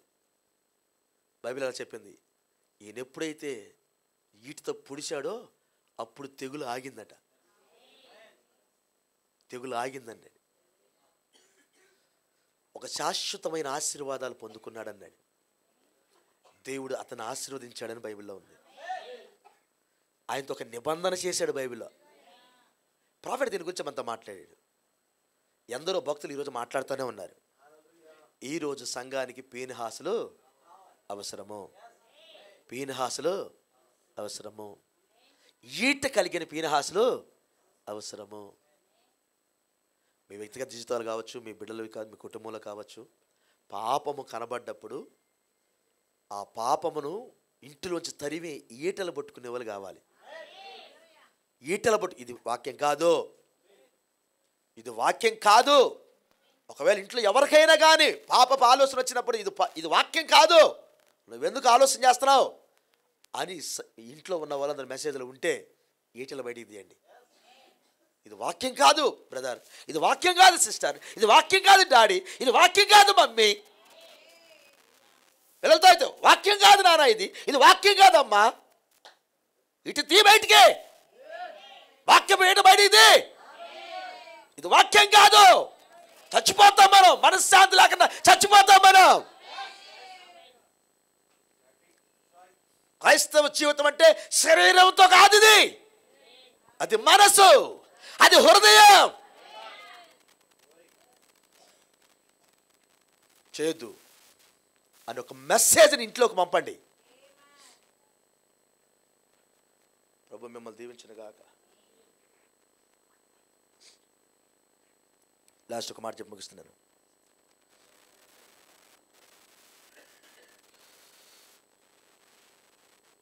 ఇరవై 32 వచనం.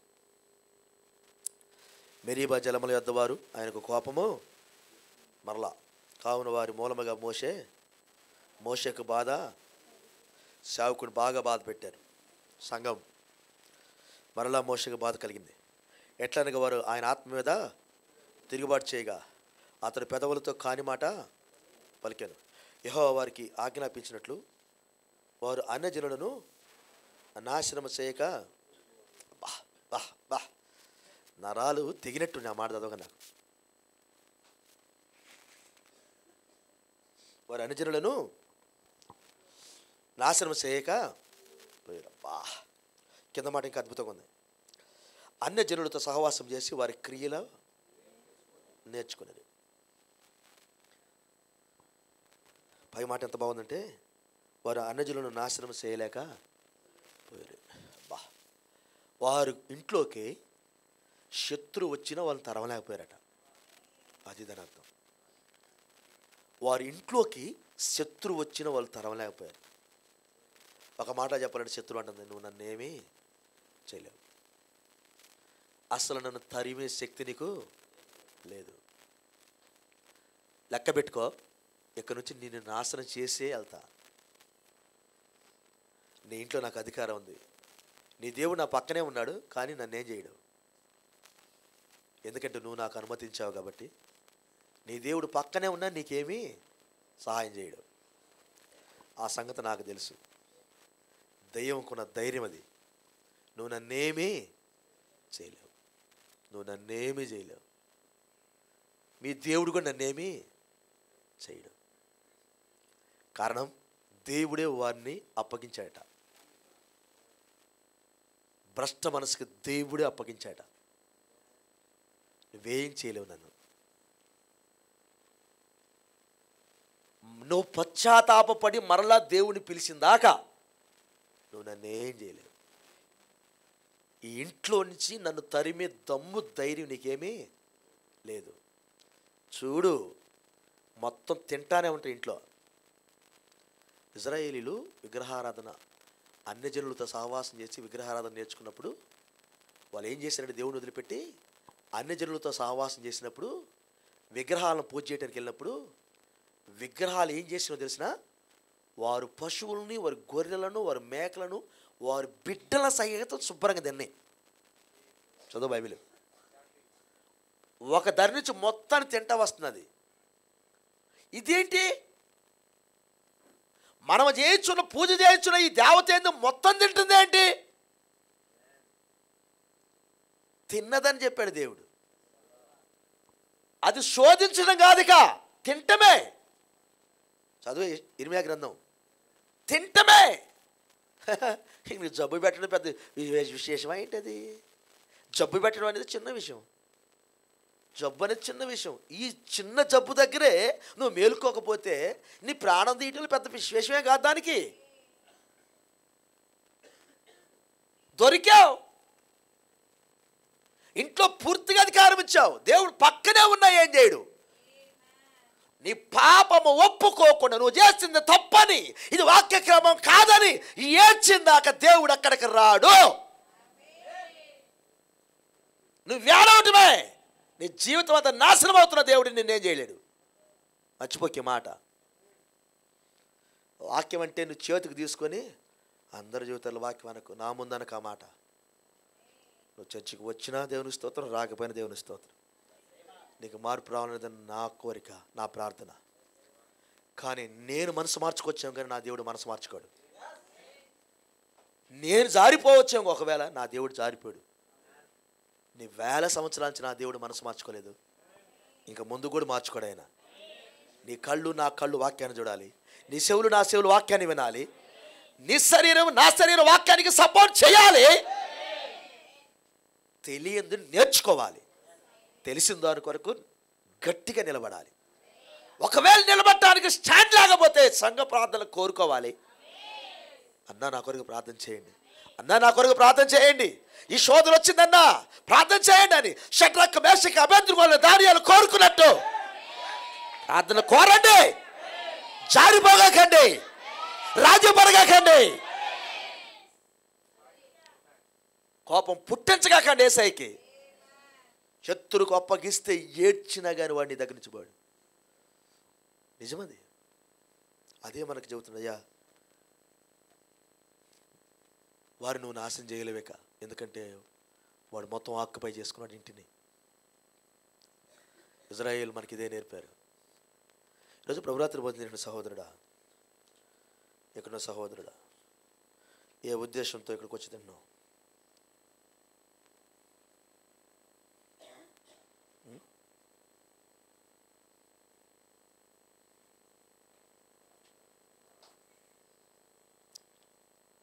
37వ వచనం. మరి వారు తమ కుమారులను కుమార్తెలను దయ్యములకు బలిగా అర్పించారు. ఇన్ని సంవత్సరాలు వారు దేవుడి యొక్క పాదసన్నిధిలో అగ్నిస్తంభం కింద మేఘ స్తంభం కింద ఉండి మన్నా తిని, పూరేళ్ళు తిని, బండలో నీళ్ళు తాగి ఎన్నో సంవత్సరాలు దేవుడిచ్చిన సహాయం పొంది వాళ్ళు చివరికి వెళ్ళి ఏం చేశారు తెలిసిన? ఆఖరి దినాల్లో ఒక బొమ్మను పెట్టుకొని వాళ్ళ పిల్లలను బొమ్మలకు బలిగా ఇచ్చారట. అదే చెబుతున్నాడు ఆయన. వారి కుమారులను కుమార్తెలను దయ్యములకు బలిగా అప్పగించారట. ఏం చేయాలి దేవుడు ఇప్పుడు? దయ్యాలకు బలించారట. నిరపరాధి రక్తము అనగా తమ కుమార్తెల రక్తము, తన కుమారుల రక్తము, తమ కుమార్తెల రక్తము ఒలికించిరి. కనాను దేశపు వారి బొమ్మలకు వారిని బలిగా అర్పించిరి. ఆ రక్తం వలన దేశము అపవిత్రమైన. తమ క్రియల వలన వారు అపవిత్రులైరి. తమ నడవడిలో విభిసరించిన వారేరి. కావున యెహోవా కోపం ఆయన ప్రజల మీద రగులుకునేను. ఆయన తన స్వాచ్ఛమందు అసహ్యపడాను. నేను ఇంతగా నా బిడ్డలను ప్రేమిస్తే, ఇంతగా మేలు చేస్తే, చివరికి నా బిడ్డలు నాకేం చేశారు? అది మొదటి నిర్గమలో వాళ్ళ జర్నీ ఇలా సాగింది. అయితే ఒక ఇద్దరు ఉన్నారు అక్కడ, వారు ఎన్నడూ దేవుడి మీద తిరుగుబాటు చేయలే.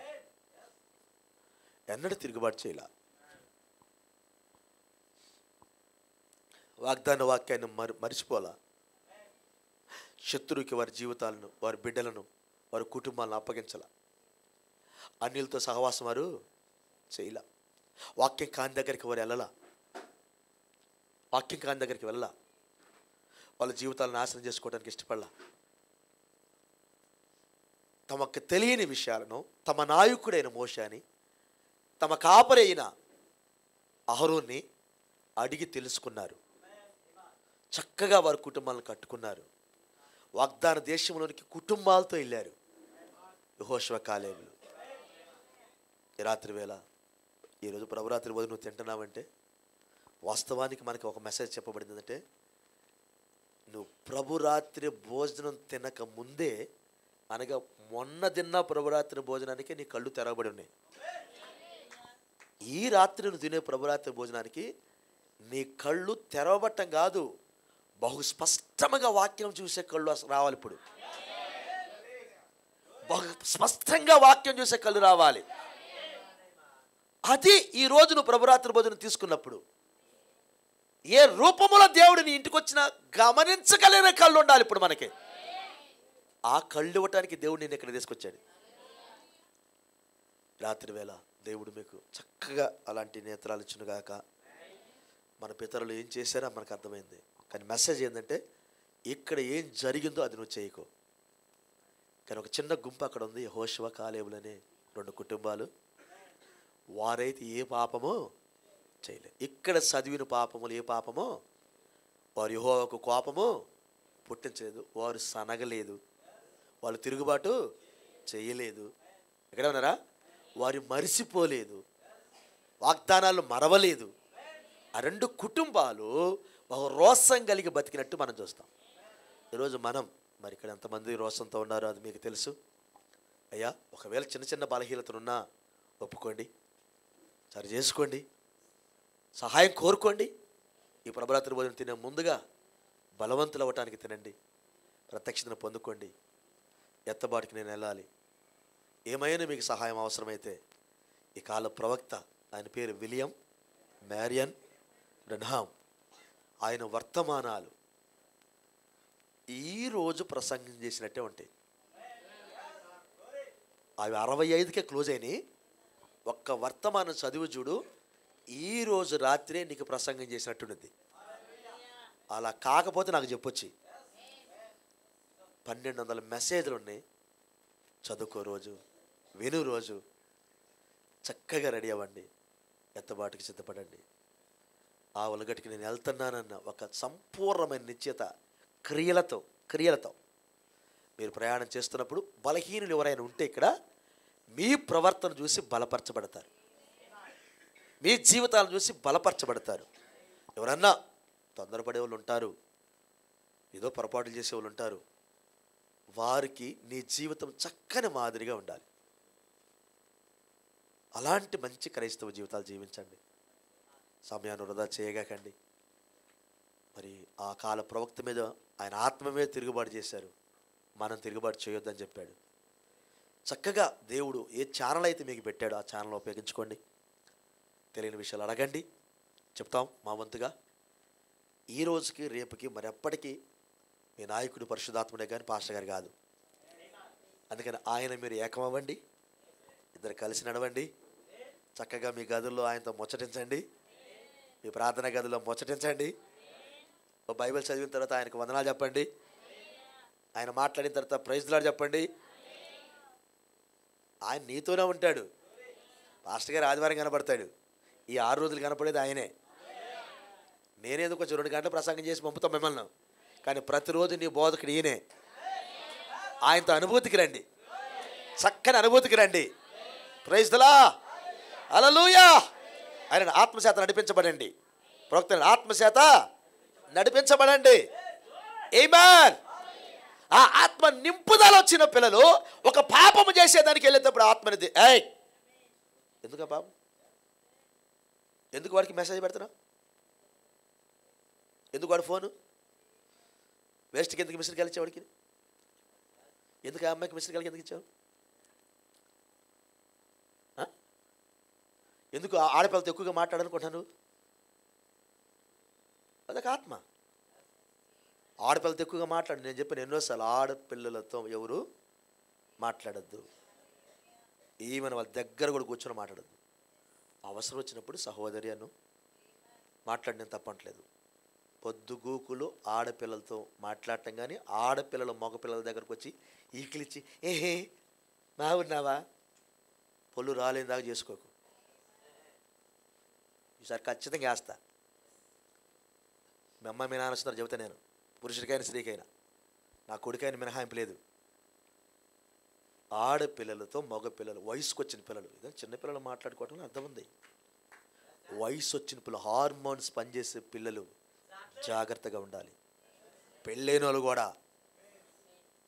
ఏదన్నా కాని మాట పలుకుతుందంటే అక్కడి నుంచి అంటే వెళ్ళిపోవాలి. సహోదరు ఇట్లా మాటలు మాట్లాడొద్దు, ఒక్క మాటలో అక్కడ చెప్పు, ఇట్లా మాట్లాడకూడదు. ఇక్కడ ఎందుకున్నావు అసలు? వెళ్ళి సహోదరుడు, మేము కూర్చొని మాట్లాడుకున్నావు కదా, నీకెందుకు ఎక్కడ వెళ్ళిపో. వెళ్ళకపోతే భాస్కర్ చెబుతాం. ఇప్పుడు ఒక మాట చెప్పు, సహోదరుడు చెబుతున్నావు, వెళ్ళిపోతాను. భాస్కర్ చెబుతాం, వెళ్ళిపో. ఋషికోండి నువ్వు చెప్పు నేనేంటానంటే నీకు బట్టి ఉంది పెద్ద దయ్యం. సహవాసములు ఇక్కడ స్త్రీల దగ్గర పురుషులు ఉండకూడదు, పురుషుల దగ్గర స్త్రీలు. అనవసరమైన మాటలకు వంత కలపొద్దు. ఒకవేళగా నీ లోపల ఏదైనా పెంచుకుంటే నువ్వేం చేస్తావంటే ఎక్కడి నుంచి పారిపోతావు. అంతకాడికి ఏం చేయవు. చేస్తావు అంతకాడికి ఏమన్నా? అంతకాడికి ఏం చేయవు. పాస్టర్ గారు ఉంటాడో నేను చంపుతాను. మంచి పని చేయి, శుభ్రంగా. నీకంటే నేను పర్లోకి అదే ముందెళ్తా. ఎవడని వచ్చి నేను అజ్జాతను చెయ్యి నాయన, తొందరగా వెళ్తాను నేను, నాకెందుకు ఈ బాధలు, రోజు ఈ బాధలు భరించలేక చచ్చిపోతాను నేను. బ్రతుకుడికి ఇస్తే సావైతే లాభమని పౌలు ఎందుకున్నాడు ఇప్పుడు అర్థమవుతుంది నాకు. ఆయన ఆ మాట అన్నప్పుడు ఎందుకన్నాడు ఈ మాట అనుకున్నా, ఈ బాధలు భరించలేక, ఈ ఒత్తిడిని తట్టుకోలేక, బయటికి వెళ్తే పెద్ద కేకేయటం ఎవరైనా చూశారంటవా, బాధ తట్టుకోలేక.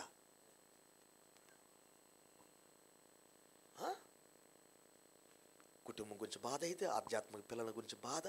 అరే ఇన్ని సంవత్సరాలు పిల్లలు అయిపోయారు ఏందని బాధ. నిద్ర ఎట్ట పడుతుందా మాకు? మీకెట్ట నిద్ర పడుతుందో నాకు తెలియదు కానీ నాకైతే నిద్ర పడట్లేదా. మీ సంపూర్ణ విషయంలో అయ్యో ఎజ్జుకొచ్చాము, పిల్లలు ఎట్ట అయిపోతుంది, ఎంత కొందో తెలిసిన మా బాధ. ప్లీజ్ దయచేసి చక్కగా ఉండండి, కాని మాటలు పలకగాకండి, మేలుకరమైన మాటలు పలకండి. చక్కగా కుటుంబాలు కట్టుకోండి. ఏంటి ఇక్కడ ఉన్నప్పుడు విశ్వాసులుగానే ఉండండి, విశ్వాసులుగానే ఉండండి. 2 గంటలు 4 గంటలు ఉంటారు ఇక్కడ, చక్కగా వాక్యం మాట్లాడుకోండి, ప్రేమ కలిగిన మాటలు మాట్లాడుకోండి, చక్కగా ఒకరిని ఆదరించుకోండి. అయ్యా ఒకళ్ళు ఎప్పుడు ఎంటైమ్ మెసేజ్ నా సంఘంలో చదువుతున్న ఒక మాట, ఎవరికి మీరు అప్పులు ఇవ్వద్దు, అప్పులు తీసుకోవద్దు. అప్పులు ఎవడికి ఇవ్వద్దు, అప్పులు ఎవడు తీసుకోవద్దు. మీరు ఏదైనా అప్పు తీసుకోవాలనుకుంటే బయట అప్పులు ఇచ్చేవాళ్ళు చాలామంది ఉన్నారు, వాళ్ళ దగ్గర తెచ్చుకోండి, వాళ్ళకి ఇచ్చుకోండి. అప్పులు ఇచ్చి అప్పులు తీసుకొని దెయ్యం రంగం మీదకి వచ్చి ఇష్టానుసారంగా మాట్లాడుకొని చర్చీలకు దూరం కాకండి.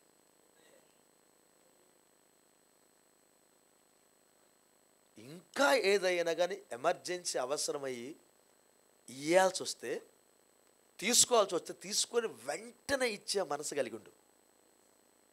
అది లేనప్పుడు అసలు అడగొద్దు, విశ్వాసం అడగొద్దు. నీకు ఇచ్చే మనసు లేనప్పుడు అసలు ఎవరిని అడగొద్దు. ఒకవేళ అడిగాడానికి ఇచ్చావనుకో అసలు వాడిని అడగొద్దు, ఇంకా డబ్బులు అడగొద్దు. ఇచ్చావనుకో వాడిని అడగొద్దు అసలు, అంతే. గాయాలు కాకూడదు, హృదయాలు గాయాలు కాకూడదు. ఓపెన్ మైండ్తో ఉండాలి. సహాయం చేయగలిగితే చెయ్యి, నేను వద్దంటలేదు, దాన్ని బాధపడేటట్టుగా చేయకు. అందుకని నేను ఈ ఛానల్ బయట పెట్టుకొని మీరు చక్కగా భయం ఉండిద్ది, వాళ్ళకి తీర్చుకుంటారు. ఇప్పుడు నేనున్నాను, మిమ్మల్ని నేను ఎప్పుడైనా కానీ ఎవరైనా అడిగాను డబ్బులు? ఇక్కడ వచ్చిన వాళ్ళు మీరు ఎవరైనా అడిగాను డబ్బులు? మీ ఇళ్ళకాడికి వచ్చి ఎప్పుడు నేను అడిగానా? కానీ నాకు అవసరమే, నేను బయట తెచ్చుకుంటా.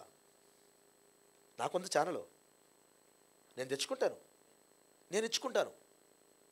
తెచ్చుకున్నా తెలియదు నాకు, మీకు ఇచ్చింది కూడా మీకు తెలియదు. నేను చిత్తపడే ఉంటాను. కోట ఉన్నప్పుడు మీరు ఎంతవరకు వస్తారో నా ఛానల్లో నేను ఉంటాను, రెడీ చేసుకుంటాను, వాళ్ళకి ఇచ్చుకుంటా. మరలా మీరు కూడా కలిగి ఉండండి. అంతేకాని విశ్వాసము కోల్పోయేటట్టుగా సంఘములో ప్రవర్తన చేయవద్దు. Very very important. ఈ న్యూ ఇయర్లో చెబుతున్నాను, ఎవరిని డబ్బులు అడగొద్దు, ఎవరికి డబ్బులు ఇవ్వద్దు. ఇచ్చామంటే అడగొద్దు, వదులుకో, అంతే. ఇచ్చామంటే వదులుకో. పాస్టర్ గారు, నేను ఆ సిస్టర్ గారికి నేను అంత ఇచ్చాను పాస్టర్ గారు, ఆమె నన్ను భలే ఇబ్బంది పెడుతుంది పాస్టర్ గారు, ఇట్టటి మాటలు నా దగ్గరకు వచ్చి చెప్పుకో. వస్తే ఒకవేళ చెబుతా, ఇంకో 10 ఏళ్ళు ఈ అమ్మాయి అని చెబుతాను. గుర్తుండేదానికి ఇంకో 10 ఏళ్ళు ఇస్తే అప్పుడు బాగా గుర్తుండిద్దామా నీకు అని చెబుతాను నీకు. నేను ఇదే సలహా చెబుతాను నేను. ఇట్టాటి దెయ్యాలకు అవకాశం ఇచ్చి మీ విశ్వాసాలు పాటు చేసుకోగలండి. మరి ఏమంటాను చెబుతాను ఈ మాటలన్నీ. ఇవన్నీ దెయ్యాలు. మీరు మంచోళ్ళే, మీరు చాలా మంచోళ్ళే.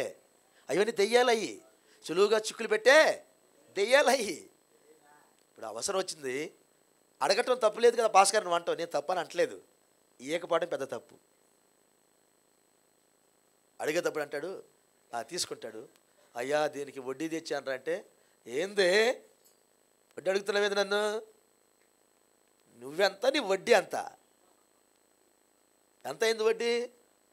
అయ్యా ఒక 2,000 రూపాయలు వడ్డీ అయింది, నేను 1,00,000 రూపాయలు కడతా నేను. ఇట్లాంటి మాటలు ఉంటాయి. ఇట్లాంటిది ఒక స్వరం విన్నా నేను, 1,00,000 రూపాయలు కడతా నేను. ఏంది నువ్వేమనుకున్నావు అన్నాడు. నాకు 1,00,000 వద్దయ్యా, నాకు 1,00,000 వద్దు, ఈ 2 ఏళ్ళే చాలు, నీకోసం వడ్డీ తెచ్చాను అయ్యి నేను, నాకు ఈ 2 ఏళ్ళు అయ్యా. అర్థమవుతుందా? చాలామంది మంచోళ్ళు, వాళ్ళు నేను చెడ్డోళ్ళు అంటలేదు, ఆత్మలయ్యి. అయ్యా మీరందరూ మంచోళ్ళే, చక్కగా కుటుంబాన్ని కట్టుకోవటం కూడా నేర్చుకోండి. ఎందుకు చెప్పించుకుంటారు నా చేత? మీరు అన్నీ చేసి పక్కలో చెప్పాల్సిన వయసు ఇది. చక్కగా నేర్చుకోండి, చక్కగా దీవించబడండి. ఛానల్ ఓపెన్ చేసుకోండి సార్, అయ్యా కొంచెం ఛానల్ ఓపెన్ చేసుకోండి. అమెరికాలో ఒక మాట, అమెరికాలో మాకు డబ్బు ఎక్కువ ఉందని మీరు అనుకుంటారు. లేదురా, కాళ్ళ కింద ఉందా ఉన్నదంతా, మాకు తీసుకోవడం చేత అవుతుంది, మీకు తీసుకోవడం చేత కావట్లేదు అన్నారు వాళ్ళు. ఒక ఆయన స్టేట్మెంట్ ఇది, నేను చదివాను దాన్ని. మాకు తీసుకోవడం చేత అవుతుంది, నీకు తీసుకోవడం చేత కాలేదన్నాడు ఒకడు. దేవుని వద్ద నుంచి తీసుకోవడం చేత కావాలి, చక్కగా బ్రతుకుతారు. నువ్వే అప్పు ఇచ్చేవాడికి చేస్తానన్నాడు కానీ అప్పు తీసుకునేవాడు అనలేదుగా దేవుడు. విడిపోయింది ఆ వాగ్దానం, విడిపోయిందంట ఆ వాగ్దానం. నిన్ను అప్పిచ్చేవాడిని చేస్తాను, తలగా ఉంచుతా నేను, తోకగా ఉంచనన్నాడు కదా. ఎందుకు తీసుకోవు నువ్వు? నాకెందుకు ఇవ్వవు ప్రభువా నువ్వు? అడుగో. అప్పుడప్పుడు ఆయన జోన్ వచ్చి అంటాడు, భాస్కర్ నేను దేవుడి దగ్గర నేను ఎట్టే పోట్లాడుతూ నేను తీసుకుంటాను భాస్కర్. ఛానల్ అదే, తీసుకుంటా నేను, తీసుకోవా. చక్కగా విశ్వాస సంబంధం మాటలు మాట్లాడతారు జోన్ అప్పుడప్పుడు. నేను ఎట్లా అడుగుతాను అంటే, నేనంటే ఛానల్ అదే, తీసుకో తీసుకో, అలాగే వెళ్ళు. మరి తీసుకోవాలి దేవుడి దగ్గర. అట్లా నాకు ఈరోజు ఇంత కావాలంటే దేవుడు 5,000 కావాలని కూడా 5,000 పంపిస్తాడు భాస్కర్ నాకు అన్నాడు. ఛానల్ అదే, తీసుకో. దేవుడు ఎట్లా అన్యాయస్తులు అవుతాడు? నీకు కావాలి 10,000 కావాలి, 10,000 పంపిస్తాడు ఆయన. 20,000 కావాలి, 20,000 పంపిస్తాడు ఆయన. నువ్వెందుకు ఆయన తక్కువ అంచనా వేస్తావు? అస్సలు ప్రశ్నే కాదు. నీకు తీసుకునే మనసు ఉన్నప్పుడు ఎటు నుంచి వస్తాం అంతే, అది నేర్చుకో. అంతేగాని పాస్టర్ గారికి ఒక్కడికే ఎత్తను అనుకుంటా, మాకు ఈడు అనుకుంటా, వామ్మో ఆయన అంత గట్టిగా చెబుతున్నట్టు ఆయనకే ఎత్తను మనకి ఈడు అనుకుంటా. ఏందంటావు రవి, ఇది ఉందంట మతలబు ఏముందంట వీడా? అవి రవి ఇక్కడ ఏం మతలబు లేదు, తీసుకోవా, నువ్వు తీసుకోవా, ఆయన నిజమే చెబుతున్నాడు, నువ్వు తీసుకో నేను తీసుకుంటా. సమాధానం ఇదే. మతలబులు ఏమి లేవు ఇక్కడ. ఆయన అందరికీ దేవుడే, అందరికి సమీపంగా ఉన్నాడు, అందరికి దగ్గరగానే ఉన్నాడు, అందరికి ధారాళముగా ఇవ్వడానికి సిద్ధంగా ఉన్నాడు. తీసుకోండి సమృద్ధిగా, తిని తృప్తి కలగండి. నా గిన్నె నిండి ఇప్పుడు పొర్లుతుందని ఎవరు అంట్లా, గిన్నెలో ఏం లేదు, గిన్నెలో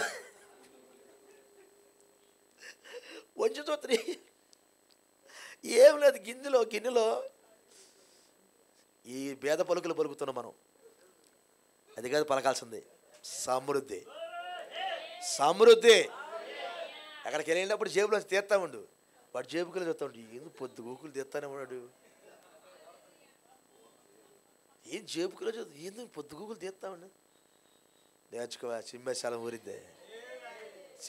ఊరిద్ది నేర్చుకో. నువ్వు చిమ్ముతుంటే జేబులోంచి ఊరతా ఉండేది ఇది. అర్థమైంది మీకు? నేను చాలాసార్లు మన పాలసీ అదే, నేను చిమ్మటమే. అర్థమైంది మీకు? మరి పిసినారికి ఏమో, పిసినారికి ఉంటే ఏం పర్లోకరాజు ఏం తీసుకెళ్తావు?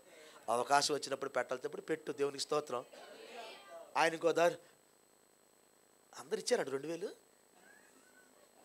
ఇచ్చారా? 2000 అందరూ? ఓయ్ పోనీ ఇచ్చావు, నువ్వు 2000 ఇచ్చావా? నువ్వు 2000 ఇచ్చావా? నువ్వు 2000 ఇచ్చా. ఎంత అవసరం నీకు?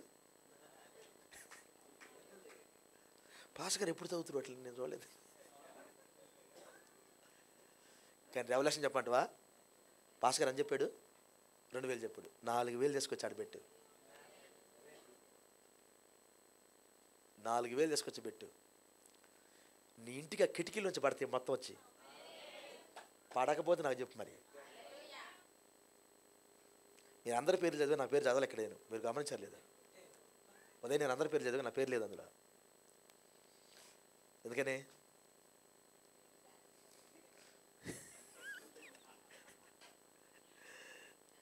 ఏది కొనబోతున్నామో తెలియదు, మిగతా వాటి కొంటాం మేము అక్కడ. అర్థమైందా? ఆశీర్వాదాలు తీసుకోవటంలో ఇవాళ ఆశీర్వాదం పోగొట్టుకోవాలని మాకు లేదు.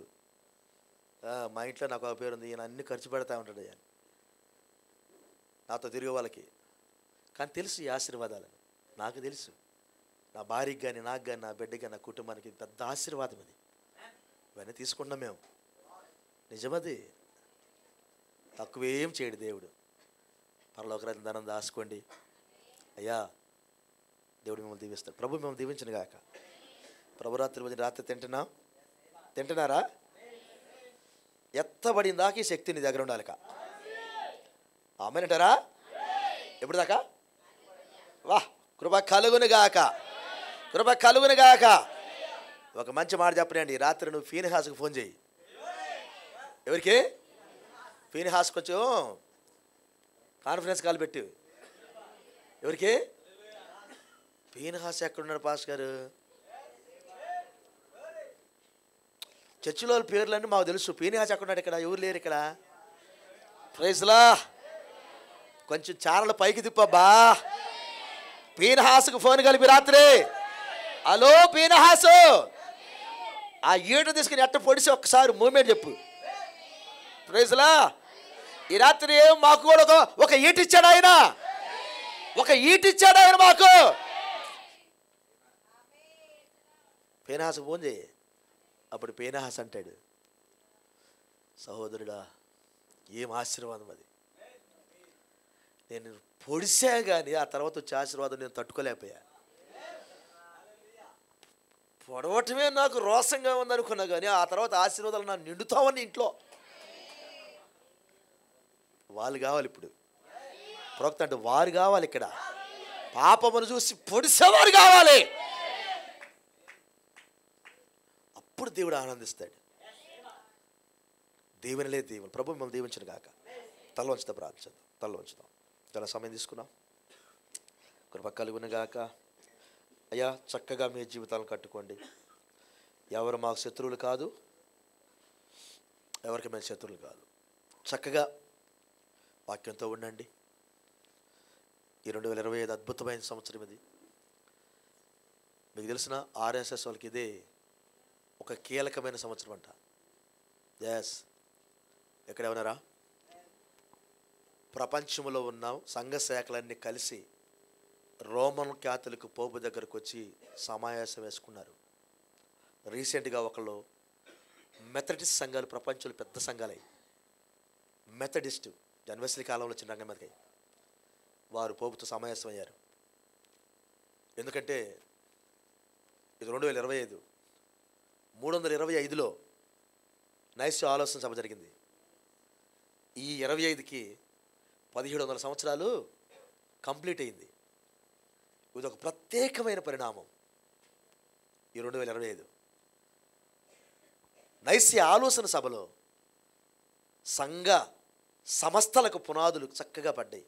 సంస్థలకు శత్రువు పునాదులు వేసుకుంది. అది పునాదులు వేసుకొని కట్టుకొని ఇప్పుడు 1700 సంవత్సరాలు ఆ ఆత్మలన్నీ ఏకమైనవి. రోమన్ కాథలిక్ ఆత్మ, ప్రొటెస్టెంట్స్ల ఆత్మలకు ఏకమైనవి.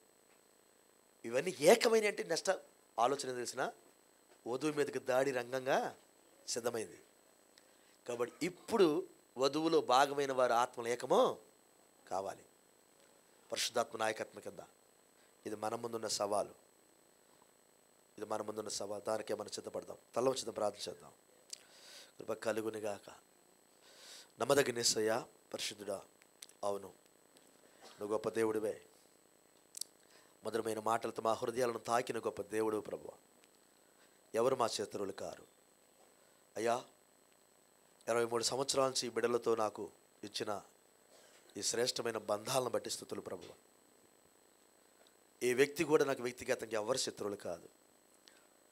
మా మధ్య భేదాలు, మా మధ్య అనేక విషయాల్లో ప్రభువా గలిబిలి చేసేది ఆత్మ.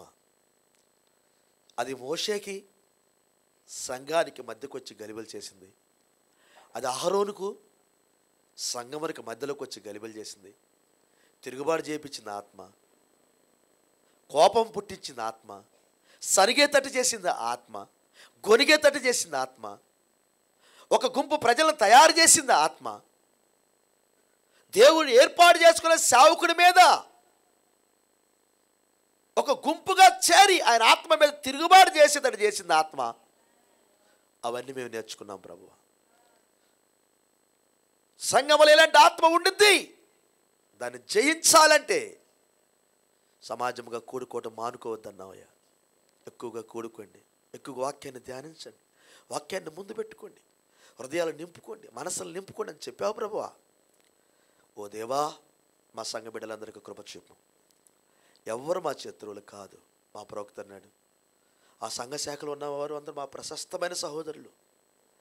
వారికి తెలియక మాట్లాడుతూ ఉంటారు వాళ్ళు.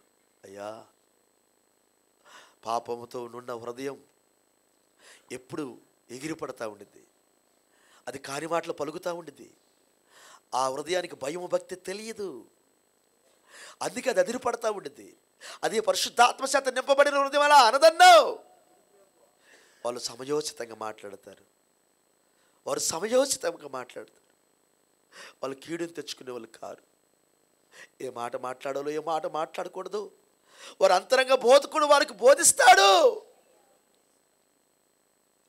వారు చక్కని మాటలు మాట్లాడతారు, వారు సమాధానానికి కర్తలుగా ఉంటారు,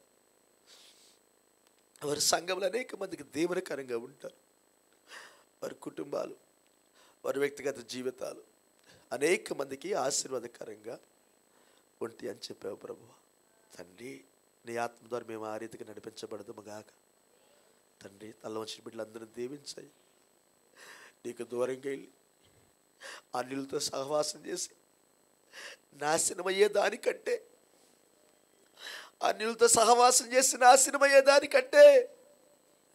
నీ పాదాల కాడ ఉన్న దాంట్లో బతకటం శ్రేష్టం కదా. మా మనస్సాక్షిని చంపుకొని బ్రతకటం కంటే నీ పాదాల కాడ బతకటం మాకు శ్రేష్టం కదా తండ్రి. శత్రువుకి కనికరం లేదని అన్నా, అది మా ఇంట్లో దూరితే కనికరం చూపదది. ఎవరి లోపలకు దూరితే వారిలో కనికరం లేని మాటలు వస్తాయ్యా, కఠినమైన మాటలు వస్తాయ్యా. అలాంటి మాటలు మా లోపల ఉండొద్దయ్యా. మేమందరం నాయన కరుణ కలిగిన మీ ఆత్మ కలిగిన పిల్లలముగా అలాంటి మాటలు మాట్లాడే బిడ్డలుగా మేము ఉందముగాకయ్యా. అయ్యా, ఎవరైనా ఇక్కడ రోగులుగా ఉంటే స్వస్థపరచు. ఈ సమయంలో ప్రభువా, ఆత్మ సంబంధమైన రోగంతో ఉన్న బిడ్డలు కూడా సరిచేయి. వారు ప్రార్థించుచుండగా అయ్యా, వారు పొరపాటును జ్ఞాపకం చేసి ఉంటే ఆ కత్తి వారు తగిలితే ఆ పశ్చాత్తాప హృదయము వస్తే ఆత్మ సంబంధమైన బలులు అర్పించడానికి వారి పెదాలు రెడీ అయితే వారు ఒప్పుకొని చుండగా క్షమించయ్యా, వారి పాపమును క్షమించయ్యా. తెలిసి తెలిసి ఏ పాపం అయితే చేశారో అది ఒప్పుకొని చుండగా క్షమించయ్యా, కడుక్కునే కృపి, ఇక్కడే ఆ దెయ్యాన్ని వదిలిపెట్టాలే కృపి అయ్యా. ఇంత మాధుర్యంగా మాతో మాట్లాడుతున్నావు, మా మనసు నెరిగి మాట్లాడుతున్నావు, మా బలహీనతలను ప్రేమతో హెచ్చరిస్తున్నావు, మేము బ్రతకాలని నువ్వు ఆశిస్తున్నావు. నీ వాక్యం ఎంత గొప్పదో రుచి చూపించావు. ఈ మట్టి శరీరంలో తొందరపాట్లు మాకు అర్థం చేసావు. ఈ రాత్రి మేము శుద్ధి చేయబడిన హృదయాలతో, శరీరాలతో తండ్రి ఈ స్థలము నుంచి నిన్ను తీసుకొని వెళ్ళగలిగిన కృప మా అందరికీ దయచేయ. నీ శరీరం తిని నీ రక్తము త్రాగి నీ కొరకు సాక్షులు కొండి కృప దయచేయ ప్రభు. దేవా, ఈ మాటలు మా హృదయాలు ఫలింపచేయ ప్రభువ, ఫలింపచేయ ప్రభువ. నీ దేవులు మాకు దయచేయ ప్రభువ. తండ్రి కృపతో నింపమని నీ బంగారు పాదములకు కోట్ల కొలదిగా స్తుతి స్తోత్రము తెలియజేస్తూ, తండ్రి నీ చిత్తం మా జీవితంలో జరిగించమని స్వామి మరొకసారి మా జీవితానికి అప్పగించుకుంటున్నాం. మమ్మలను అన్ని విధాలా పరీక్షించి మా లోపల బయట కడిగి నీకు ఇష్టమైన పాత్రలుగా ఉండటానికి మాకు కృప చూపయ్యా. మా నిర్ణయాలు ఎప్పుడు వాక్యంలోనే ఉంచయ్యా. మా అడుగులు ఎప్పుడు వాక్యంలో పడినట్లు కృప చూపయ్యా. మా బ్రతుకు ఎన్నడూ శత్రువుకు ఆహారం అవ్వద్దయ్యా. మేము శత్రువుగా ఉన్న స్వాధీనపరచుకునే బిడ్డలకు ఉంచయ్యా. నువ్వు పిలిచినప్పుడు ఆవలగట్లకు రావడానికి కృప చూపమని, నడిపించమని, ఈ ప్రభురాత్రి భోజనం అందరికీ సహాయపడమని యేసుక్రీస్తుని మీ నామమున విడుచున్నాము తండ్రి, ఆమేన్. Praise Lord. ఒక చిన్న వాక్యం చదువుదాం. Praise Lord. ఒక వాక్యం చదువుకొని ప్రార్థించేద్దాం.